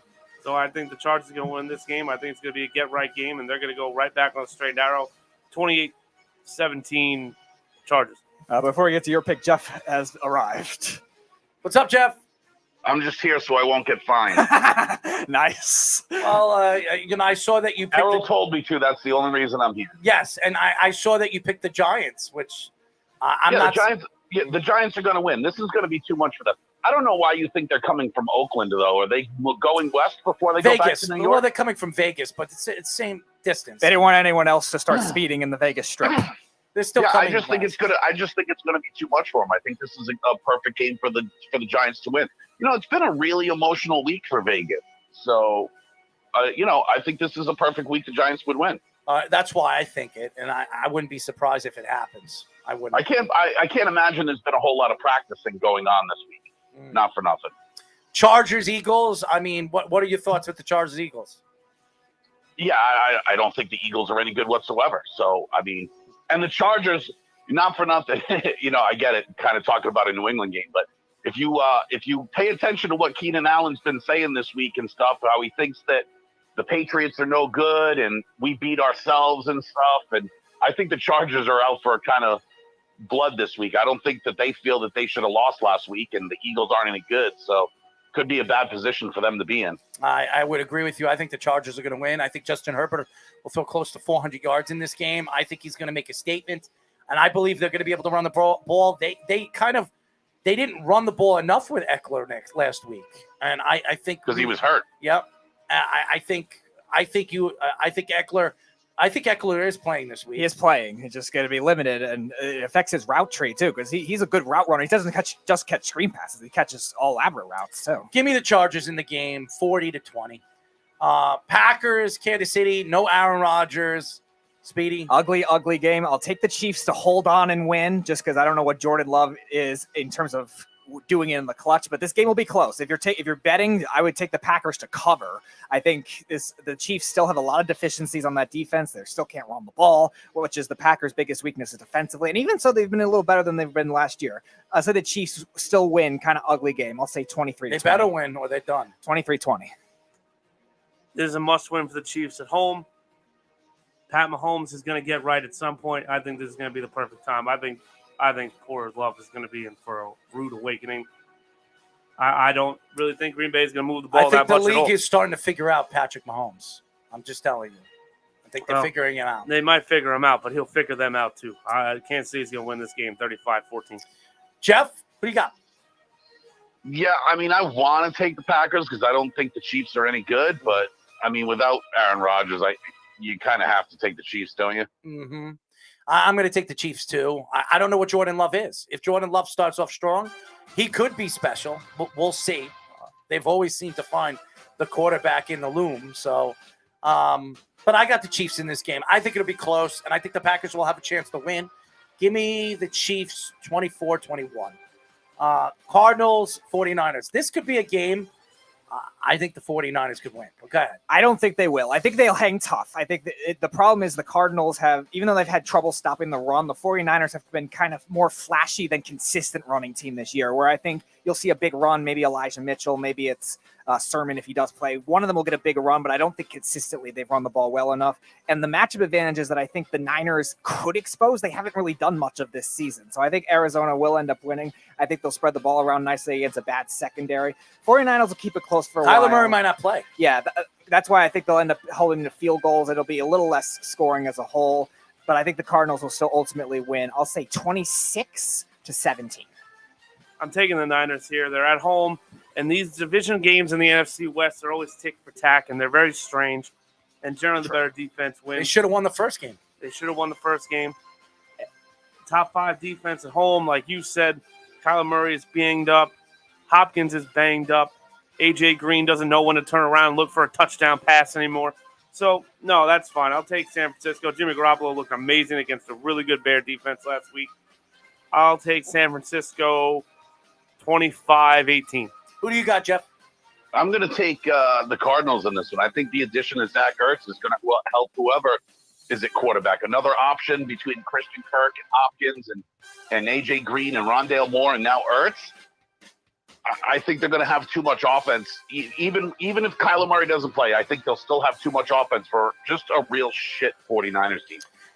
I would agree with you. I think the 49ers need this game really, really bad. They need to come out strong. I think this is a must-win for the 49ers. They're talking about possibly Kyle Shanahan losing his job in the offseason. I mean, the way this team was supposed to be a playoff-bound team. And I just think the 49ers will win this game. I can't see them winning both games. The Cardinals winning both games. I say back-to-back losses for the Cardinals. 49ers win this game. I think it'll be close. I could see it like 31-28 or something like that. I think Kyler Murray will obviously keep him in the game if he plays. So this was supposed to be the game of the week, Sunday Night Football, but with Derrick Henry not in the lineup, I mean, you have old man Peterson, but we see Peterson play pretty well when he has played. Loves prime time. Titans, Rams, Speedy. I actually think Peterson can play well. It won't be well enough to win. I think he can play well efficiently. I'm sure there's going to be other guys that are going to rotate. Don't tell the Beeve that. I think he'll rotate. I think they'll rotate. I don't think he'll get all these carries and stuff like that. But I think the Rams ultimately end up winning game. Tennessee's defense, I think, will keep it close. I think they'll try to end up like not allowing the big play, but I think they'll just get worn out after a while. Cooper Kupp will still get his huge game. I think the Rams' offensive line could still be questionable against the Titans pass rush that has played better, but I think the Titans might be up at halftime and the Rams will take over from there. I'll take 28-17 LA. I don't know why everyone keeps thinking Adrian Peterson's playing tomorrow, but hey, whatever. He barely practiced yesterday. Or today, rather. So here we go. The Rams are going to win this game definitively. The Titans can't stop the pass. The Rams can't run the ball, but what the hell does that matter when you got Matt Stafford, who's had an MVP year? Rams 40, Titans 17. This is going to be a really close game. I think the Titans will have a chance to win this game. I really do. And I think Adrian Peterson will have a good game. Actually, is he playing? I don't know if he's playing. He's not playing. So, but the wide receivers, A.J. Brown and Julio Jones, they'll get their touches. One of them will. I got the Rams in this game. The Rams will win. We'll see a sack by Von Miller this week. Give me the Rams 30-20. And the final game of the week. Oh, Jeff's got I'm sorry, Jeff. Doesn't matter. The Rams are going to win. Without Derrick Henry, the Titans are going to be trash because they have a trash quarterback that's been carried by Derrick Henry. No way Ryan Tannehill is leading anyone to victory without an effective running attack. Zero chance. I would agree with you. Bears and Steelers as the Monday Night Football game. This is going to be close. Another one of those like kind of low-scoring defensive games. I want to see the Bears win. I think if it was a regular like not primetime game, I think the Bears would win. But I don't know how Justin Fields will be in primetime. He doesn't have a lot of experience at the NFL level yet. Where I think the Steelers are always in primetime games, so I think that'll end up making a difference for their defense to get it going. Close, low-scoring game. I'll say Pittsburgh 20, the Chicago 13. I'll say. The biggest factor in this game is whether Khalil Mack will be healthy or he'll be out there barely. But I do think the Bears will win. I've seen Justin Fields. He's playing. No, I know he's playing, but is he healthy? There's a difference. Khalil Mack, I think, is going to destroy Ben Roethlisberger, rightfully so. And unlike you, I think Justin Fields plays better in prime time than he does in the regular day. So I think Chicago will win this game by the skin of their teeth, 13-10, Monday night. Jeff, who do you got? Awful. Yeah, I mean, for most games for me, and for probably most people anyways, I think most people are just going to pick the team with the better quarterback, right?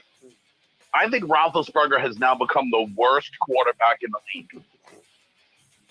You're laughing. Who's worse than him? Name someone worse. Tua? Oh, even Hawaiian Tebow can do something. I mean, I think this could a real opportunity for a coming out party for Justin Fields to prove what he can do. And I like the Bears defense. I hate Roethlisberger, what he can do anymore. I'll take the Bears. I got no problem doing it. I got the Bears too. I think the Bears win. I think they're the better team. And even though the Bears aren't making the playoffs, they'll make it interesting. And they'll be firing their coach at the end of the season. I think that's honestly, is there a worse quarterback in the league? They're 4-4. I'm sorry? If the Bears win, they're 4-4. No, they're 4-5. 4-5, 5-4. They're whatever. not making the playoffs. I didn't say that, but if they get competitive down the stretch, Matt Nagy might earn another year. Nagy's not earning nothing. He might. Ernie, I called you Ernie. Tyler, there's no way in hell they're keeping Nagy at the end of the season.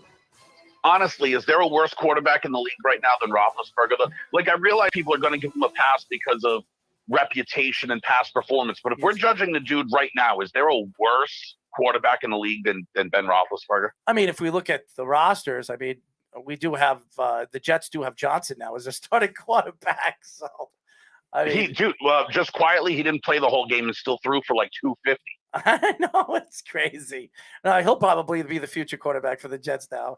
Listen, I'm just saying, like, name a word. Even Davis Mills has played pretty surprisingly well for Houston. I would take Davis Mills over Roethlisberger right now. Actually, I think Roethlisberger has lost that much. Josh Johnson threw for 41 passes, 27 for 41. He had a good game. 317 yards, 3 touchdowns, and 1 interception. There you go. And He not played for nothing, better than Carson Wentz. not for nothing, I'll say this too, because you were asking the question before, where's Denzel Mims? I watched the game, or the end of the game tonight. Dude, Denzel Mims dropped 3 passes that he should have caught. Like, not even close. Like, terrible. So you're wondering where he is, and he's not playing for a reason because he can't catch the football. Well, Elijah Moore had 2 touchdowns tonight. He had a sensational game. You're slowly but surely seeing what this kid's going to turn out to be. I mean, Elijah Vera Tucker played well tonight, but it's too little. And by the way, Michael Carter played well with 13 carries, 49 yards, 3.8 average. Michael Carter in practically every single game averaged almost 4 yards per carry. I mean, but you want to no. You're not doing this. You're not doing this because early in the year, when he was averaging 5.4, you said he was doing terrible. Now that he's averaging 3.8, he's doing so well. I didn't say that. I said the last 2 weeks. You did say that. because we talked about it because he was averaging more per carry than Ezekiel Elliott, and you were like, "Well, Zeke's yes, but it's only Pollard taker. But he's only touching the ball. You're not going to get away. You're not going to get away with. Oh, he's averaging 3.8. He's doing so well now. That's garbage. Your takes are hot garbage. Hot garbage. He's actually getting 13, 14 carries a game from 8 or 9 or 8 or 7 games. But this is exactly what I said to you when we had the conversation the first time. No, this is exactly what I said to you the first time we had the conversation. You said, "Oh, the Jets, they're last in running," and I said, "Yeah, that's because Zach Wilson wouldn't stop throwing interceptions, so Michael Carter's not going to get as many touches because they don't have the ball that long. He was turning it over so much that you couldn't overcome that." All right, well, good for you. Before we go. Because I have nothing to say. I'm not going to argue about something so dumb. I'm not arguing about that. We're arguing about you being wrong, and once again, I'm right. I don't know about you being right. Speedy, is that exactly the conversation we had, Speedy? Yeah, you were complaining about his lack of touches as a whole. I don't know if you were complaining about lack of efficiency. But I was talking. I do remember the Zeke Tony Pollard thing though. That was right. Yeah. But he was averaging. But Michael Carter was averaging 5.4, and Errol was like, yeah, but he was only touching the ball 5 times, so obviously his percentage is going to be up. Duh. I mean, seriously. But he's touching the ball now 13 to 20 times, so his percentage is still up. So yes, I'm starting to see improvement of the kid because they're actually trusting to give him the ball. So yes, my take is right. You're wrong, and you say that you're always right, which you're wrong. You just strap on clown shoes every night. Shut up, you. Shut up. I do want to finish up with the college, the way they, the NCAA has voted the top 5 or top 7 or top 10 teams in college football. And when I saw that list on Monday, Sunday night, I think it was. It was Tuesday night. Oh, Tuesday night. It was one of those nights. And I saw Alabama as the number two ranking team in the country. Mark must have joined the committee. I almost threw up. Okay. I think they got it exactly right. I think you're out of your mind. Really? I think they got it exactly right. You think that Alabama deserves the 2nd seed? let's just start here, okay? If we're going off the eye test, who are the two best teams in the country? Those two. Okay, so those two. So they got 1 and 2. And at the end of the day, Errol, and I know that you're not going to like this answer, they're going to settle it on the field, because if Alabama was ranked 5 or 6 and they go in the SEC championship game and they beat Georgia, they'd move up into the top 4 anyways. Where now when they face each other and they lose, they'll drop out. And the same can be said for number 3 Michigan State and number 5 Ohio State. They play the last game of the year. Yeah.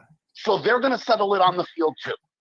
I don't have a problem with Michigan State being ranked high. I know a lot of people do, but I never. They're undefeated and just beat Michigan, and so they just I beat don't have a Michigan. problem with that one either. Yeah, I've heard a lot of complaints with that one too, and the orders. I'm glad though they got this right though, because they haven't beaten the strong opponents yet. Is Oklahoma? They've struggled in a lot of instances, and they're finally not rewarding them like they've gifted them in previous years. Now, if they win the Big 12 and the Big 10 cancels out, they still might get in, but at least they didn't reward them like they have in previous who they years. had it for. Who did they have it for? Oregon's at 4 at the moment. Oregon. Again, I don't have a problem with that, because they went on the road and beat Ohio State. So I don't really have a problem with that. All those teams, by the way, sans Michigan State, they have a bad loss, right? Alabama lost terribly to A&M. And Oregon lost horribly to Stanford. Got it. But most teams do have a bad win, or a bad loss. I mean, the real robbery in these rankings, just in my opinion, and I get it, they haven't looked good, and they've got a lot going on there. There's no way undefeated Oklahoma should be ranked 8th, right? I wouldn't have him 8th. I'm just glad they didn't put him in like 3rd out of a gift for being undefeated, though. Sometimes they do that. I would put him probably number 5 or 6. Right, but at the end of the day, they should be ahead of Ohio State for sure. Right, but the reality of these rankings, when you're looking through the bullshit, is Cincinnati is honestly ranked 5 in these rankings, because Michigan State and Ohio State are going to play each other, and the loser of that game, Cincinnati, is going to jump ahead. Right. Yeah. Cincinnati, I think, will end up jumping. Will end up jumping at some point. Whether that does happen, because Alabama could lose too. Alabama could lose too, so they could end up jumping. So they still have a shot. I wouldn't have ranked them 6th initially, but they have a shot. Well, you're going by strength of schedule, and like I said, if you're looking at who you think the 2 best teams all year have been, how do you argue against Georgia or Alabama? Honestly. Well, yeah, Alabama has good wins. I think a lot of people stupidly arguing they should be completely out is ridiculous, because I think they still have a lot of good wins in that SEC. So they kind of don't when you go and look at the schedule. Well, no, Florida and Ole Miss, I think, are still good wins to judge that, or in comparison to Ohio State, where they're just playing all the crappy Big Ten East teams. Right, but when you look at the rest of the bullshit, they play Southern Miss, Mercer, right, New Mexico State. Right, which the SEC tends to have a lot of those, because those are the program growing for those other FCS and like the but I don't care. Schools. Like we can, right, but I don't care, because we need to stop judging Cincinnati on but they played Memphis or no. SMU I would put them number 3. I agree with you. If I were to do the rankings, I would do it as Georgia, Michigan State, then Cincinnati. I'm just saying that I don't think it's egregious that Alabama's in the top 4. I just think that if you're looking at what's coming up for these teams that's on the schedule, that top 4 is going to sort itself out. Like if Ohio State beats Michigan State's going to drop. They're not going to be there, and Ohio State will then move into the top 4 because they're 5. Right. Yeah. So, and that people would do that anyways. I just don't know why Ohio State's that high without the statement win yet, though. Because they've played and beaten everyone pretty good, and their only loss is to, at the time, number 3 ranked Oregon. No, they were number 3 at the time. Oregon was in the 5.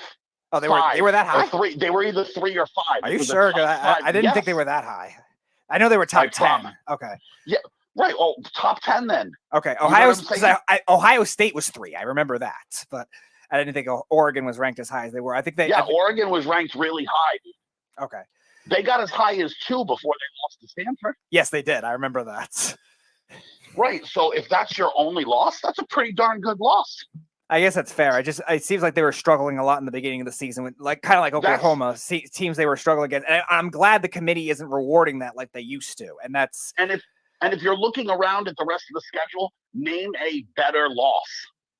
No, I don't mind the Ohio State, the Oregon loss. Like I don't think Ohio State should be like out of the top 10. I think losing to Oregon. I think that loss to Oregon's a whole lot better than Alabama's losing to A&M. Which is fair, but I think Alabama's also had more ranked wins, where in comparison to Ohio State, they've been playing the bad Big Ten East. I mean that can be fair too, but I mean let's not say that they've had a lot of good ranked wins either, because Florida's getting stuffed in a locker every other week now too. Okay, but Ole Miss is still hanging around there too. Ole Miss, what are they ranked? Like the 15 or 16? They've just lost. They're 13 right now. They're 13 right now. I think they play Auburn this week, who are 14. Right, and they've just lost like 2 or 3 in a row or something, haven't they? Well, yeah, they lost that close one. They lost the close one against Alabama. No, not Alabama. They lost a close one. Who was it? Was it A&M? They got smoked by Alabama. But yeah, they got smoked by Alabama. I know that. I think it was Texas A&M that might have beat them too. So yeah, that they'll drop as a result. But I think it still counts as a ranked win. Where I don't think it's as bad as Ohio State blowing out, say, Indiana or Maryland or one of those awful teams. And not for nothing, I gotta say, on a day where I got the kind of news that just dropped, I'm losing confidence in Georgia as well. Why? Did you miss the rape charges against Adam Anderson? They're starting. Oh wow, that's huge. Damn, I didn't know that. Yeah. So there goes his top 10 draft stock too, if he had it. Yeah, I mean he's an incredible defensive player. He's the leader of that defense, and this is not great. No, I mean no arrest has been made, but they're still investigating him, and until there's an outcome, they've suspended him from the team. So he hasn't been arrested, but this is just an allegation. He'll fall out of the first round. He'll still be a second round. You can't pass up on his talent. No, he'll still be a first round pick, but he was supposed to be a top 10. So it's gonna be. No, I mean he gets arrested on this. Think about how amazing the next longest yard movie is going to be. Henry Ruggs, Adam Anderson. I saw one of those already. One of those memes. I do want to talk about this Jack Eichel. I didn't know the whole story behind this Jack Eichel when he got traded to Vegas today. The reason why there was such a fallout with him and the Sabres was really the disagreement of how he wanted the surgery. Right. He didn't want the herniated. He did not want a fusion because he's read about, and his family has read about how fusions have affected other discs. And I'll be the first one to tell you, he is now pushing for the disc replacement. He is getting the disc replacement now that he got traded. I will tell you this. I went for the disc replacement. It was the best thing I ever did. If I went for a fusion, I probably, in 5 to 10 years, I probably have problems with my other disc. It puts pressure on the other bottom parts of the discs. It does, but the problem with it is, and I'm not saying there's a problem with the surgery or whatever, and I respect Eichel for, standing his ground. He's got to live in his body and deal with the surgeries he gets.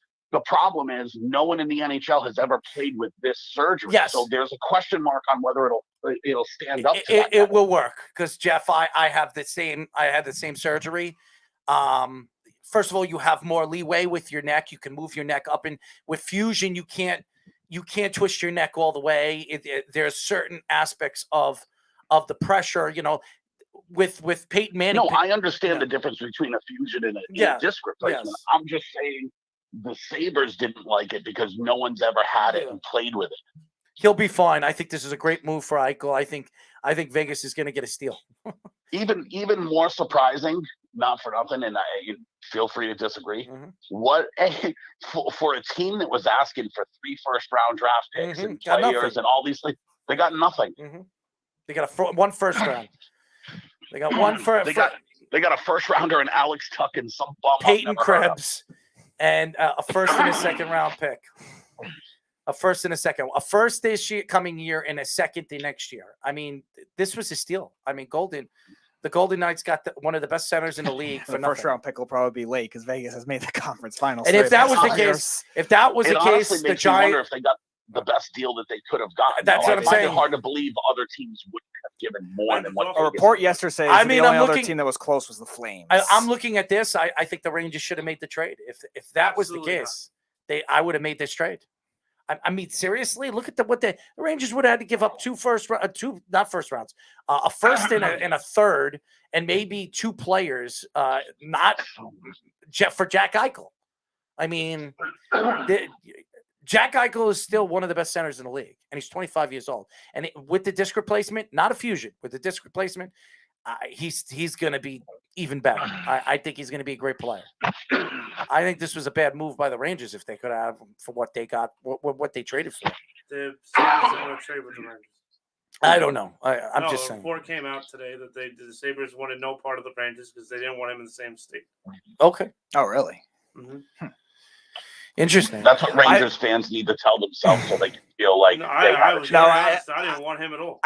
It's also if you're Buffalo and you've been so bad for so long, why are you limiting yourself to that many restrictions just because you don't want to be in the same state? And before we go, this investigation of the owner of the Suns, if this is all true, and it quite possibly could be true, and I don't see why it wouldn't be, he should lose his team. Yeah. Oh, don't participate in cancel culture. I mean, this is disgusting. I mean, the accusations. That's freedom of speech. That's freedom of speech. Let him say what he wants. That's cancel culture. The accusations the sexist things that he said, the racism things that he has said, if this is true. And Chris Paul was a part of the LA Clippers when this was going on, right? When the owner, so he's now a part of a different team. Well, with this going on, I'm not surprised. Chris Paul is not going to want any part of this team if he doesn't lose he doesn't lose the rights to that team. We can't do that because these things weren't said recently. These things happened years ago, so we just need to let them go because they don't matter. If you go back 10 years and start doing things, you can't do that to someone. Are you That's mocking? cancel culture. Yeah, I'm mocking all the idiots that said the same shit about Gruden. I'm mocking all of you, actually. Yeah, I am. This is kind of different. It's kind of not. He said the same things. He used the N-word years ago. It's actually the same exact thing. Yeah, but he's still doing it. It has nothing to do with years ago. And you don't think Gruden is still sending emails calling people faggots? There's no proof to that. Right. There's also no proof that this guy's still saying it. They're saying that he has said it in the past. There's no proof that he is still saying it. So yeah, I'm mocking you. Well, thank you. Thank you for your mock. But I mean, but that's what we're doing, right? That's what we're talking about. The double standard here is ridiculous. Oh, this guy now has to sell his team. And listen, I'm on board for that because I was on board for Gruden losing his job. You can't be the leader of men and do these things. You can't do them, right? But you guys are now flip-flopping somehow. Why? Because this guy's an owner and Gruden is a coach. I mean, it's still a job. You're still in a position of power. They're still supervisors. Just because this is and the league doesn't mean Gruden wasn't a supervisor. The league can't really force him to sell his team. So sure they can. They did the Donald Sterling. Sure they can. Yeah, but yeah, but you just said they can't force him to sell. I don't think. Did they force Donald Sterling to sell the team? Just say yes because you know it's true. I'm willing to bet you he's not going to sell his team. So I'm willing to bet you that he doesn't sell his team. So it's different than Donald Sterling. I mean, Donald Sterling has been a proven racist year in and year out. I mean, besides the hold on, but you were just on board with this guy selling his team. 2 minutes ago, you were like, yes, this guy's got to sell his team. I think right? I don't think he's going to sell his team. I don't think he's going to push himself out as quick as Donald Sterling did. I agree with it. That doesn't mean that it's going to happen. The only difference between those two examples, Sterling example and Starver. Yeah, right. The only difference is Donald Sterling was caught on tape saying it, right? To his girlfriend. They caught on tape. She published, right? That's the only difference. Because you can go ask Chris Paul, Earl Watson, all these guys. This dude was saying it. This dude was blatantly saying it. Right? So what's the difference? The only difference is it's caught on tape and it doesn't shock your senses as much. But yeah, this guy should sell his team. There's no place in this world for people like that. Collect your $5 billion and sell in your team and go somewhere else. That's what you should do. Yeah, well, we'll see if it happens. We'll see if the league forces him out. But we can't do that. It's cancel culture. We can't cancel these people. No, they're pieces of shit. This is what pieces of shit get. Thank you, Jeff. Oh, man. Well, there's a lot of good fights this weekend. We have the Canelo Alvarez fight. That's going to be interesting. The Plant and Canelo Alvarez fight. I couldn't give two shits about any of those fights. Well, have we picked a date yet? Well, I'm waiting for Tyler to give me a day. We're a week in now. This kid hasn't thought about it 2 seconds in a week. Tyler? I'll give you the out. Do you just not want to do this? Tyler, you got to put in your headsets. No, what is he saying? I can hear him. What does he say? He says, "Do you not want to do?" Oh this? my God, this is really. I don't have time for this. Do you want this or not? That's what he's saying. Are we still bringing up this fight? Yes. Yeah, we can. Well, I'm not the one that brought up fighting. Errol said that there was a lot of good fights this weekend with Usman and all these other dudes, and I said I don't care about those fights. There's only one fight I care about. Yeah, you're probably right about that. So you got to get a date next week. I'll get a date. Yes. He'll get a date next week. He says. Oh, okay. All right. So you got your answer on that one. So Perfect. next week, and the Beef will be in the studio on Wednesday. This will be interesting. Ugh. Hashtag make the bees move. He's not the Beef. He's the Princess of Piccolo. Oh, yeah. Sultan of Slaw. Sultan of Coleslaw. Yeah. Exactly. This will be very interesting with these two guys in the same room. So this will be fun. On We've Wednesday. already seen this movie, though. We don't need to see this. When was the last movie. time we saw this? I haven't seen. Dude, this. they've already made 3 Dumb and Dumbers. They get worse as it keeps going on. I think it'll be very interesting on Wednesday. These two guys going back and forth, yelling at each other, and arguing sports. I'm actually going to have a trivia contest with both of them. I'm going to set up a trivia. I think it'll be really, really funny. I'm going to see how much. Tyler knows the Giants and the Saints, and how much the Beef knows his Dallas Cowboys, and we'll see who knows. Oh my! You don't want to do any of that. I think the first question should be name all 5 of Barry Sanders' offensive linemen. I think it'll be really, really funny. I'm very anxious to see what the answers are going to be. So we already know the answers. If this was tennis, stupidity would win in straight sets. Well, he does believe that Zeke Elliott can play behind the same line as Barry Sanders. Well, he still does. I mean, absolutely blasphemous. That literally should be the first question, though. Name all 5 of Barry Sanders' offensive linemen. I don't think you can name Barry Sanders' full name. I know one. What kind of pharmaceutical grade hallucinogenics is this guy doing? I don't know, but his father said the same thing. So imagine being that dude's father and just the rush of disappointment that must flow over you every time that kid opens his mouth. Must be wild. I think he's going to get mad. Stop talking about my family. He's not. I don't think he's listening right now. I think he's sleeping. So, anyways, Jeff, I think his dad's disappointed. Jeff, thank you for calling. Oh, there's Jeff. Interesting. That was one of his, one of his classic closings. That's because he came in with, "I'm just here so I don't get fined." So he made up for it. I listen. I think Jeff has so much knowledge in what he says. I just think he's out of his mind. He likes attacking people, but that's just Jeff. That is it for our show, ladies and gentlemen. Tyler, what? Live over there? Yeah, I heard college football, so I just. What are you doing over there? Are you talking to somebody? No, I'm actually playing a cooking game. A cooking game? Yeah. What are you cooking? I think it's salmon and burgers. You're playing a cooking game? Mm-hmm. Interesting. Oh, and I give out lemonade. How wonderful. Enjoy your game. I'm trying. You're interrupting me severely right now. I'm sorry to interrupt you while you're talking on a radio show.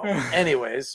Well, I don't know. I heard college football, and then I don't know. I just stopped paying attention because I figured nothing of it. Hold on, Jeff has returned. Jeff? How not shocked are we that in his free time he plays games with food?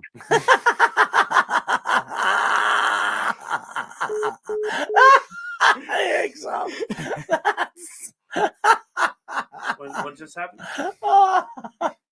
Oh man, that's pretty funny. What was funny? What happened? He's like, I'm not surprised that the first game you're playing is something with food. That's what he's. Jeff said that. I thought he hung up. He did. He called back just to say that. It was pretty funny, actually. Yeah, great show. I want to give a shout out to Doug Kyed from obviously Pro Football Focus for joining us earlier in the show. Also thank Mo Dakhil for giving us a great back and forth banter and arguing about Steph Curry and the NBA. And thank you, Eric, for annoying the shit out of me. I'm not surprised. Anyways, Jets lose. Not surprised. Just craziness. Anyways, that's it for our show. We will be back. Definitely listen to the Weekend Crunch. We will be is the Islanders playing? Yeah, I believe so. It's So we'll be after November 6th. That was one of the days. So we'll be on after the Islander game at 10:30 on iHeartRadio. If you're not here in Long Island, check out 103.9 LI News Radio, and you can listen to the show. Or you can listen to us on 103.9 within 70 miles here. We're going in home Long already? Island. Yeah, it's over. Yeah. What's over? The show. Oh. You know? No. Are you enjoying your game? What game? Your food game. Oh, that? No, it was really just to pass time. Oh, how wonderful. That's it for our show, ladies and gentlemen. We'll be back next week. Good night. It's the Worldwide Sports Radio Network. Edward Lehman has been a trusted insurance advisor for over 16 years with insurance solutions for auto, home, commercial, life, and retirement. He's located at 54 Sunnyside Boulevard, Suite H in Plainview. That's just 1,000 feet south of 495. Local agent, local advice. The time to think about insurance is before you need it. So do yourself a favor, and before you pay your next insurance bill, give Ed and his team a call, 516-935-3900, or visit him online at www.allstate.com/EL. Edward H. Lehman Insurance is your trusted insurance advisor. Ranger Station, Ranger Station.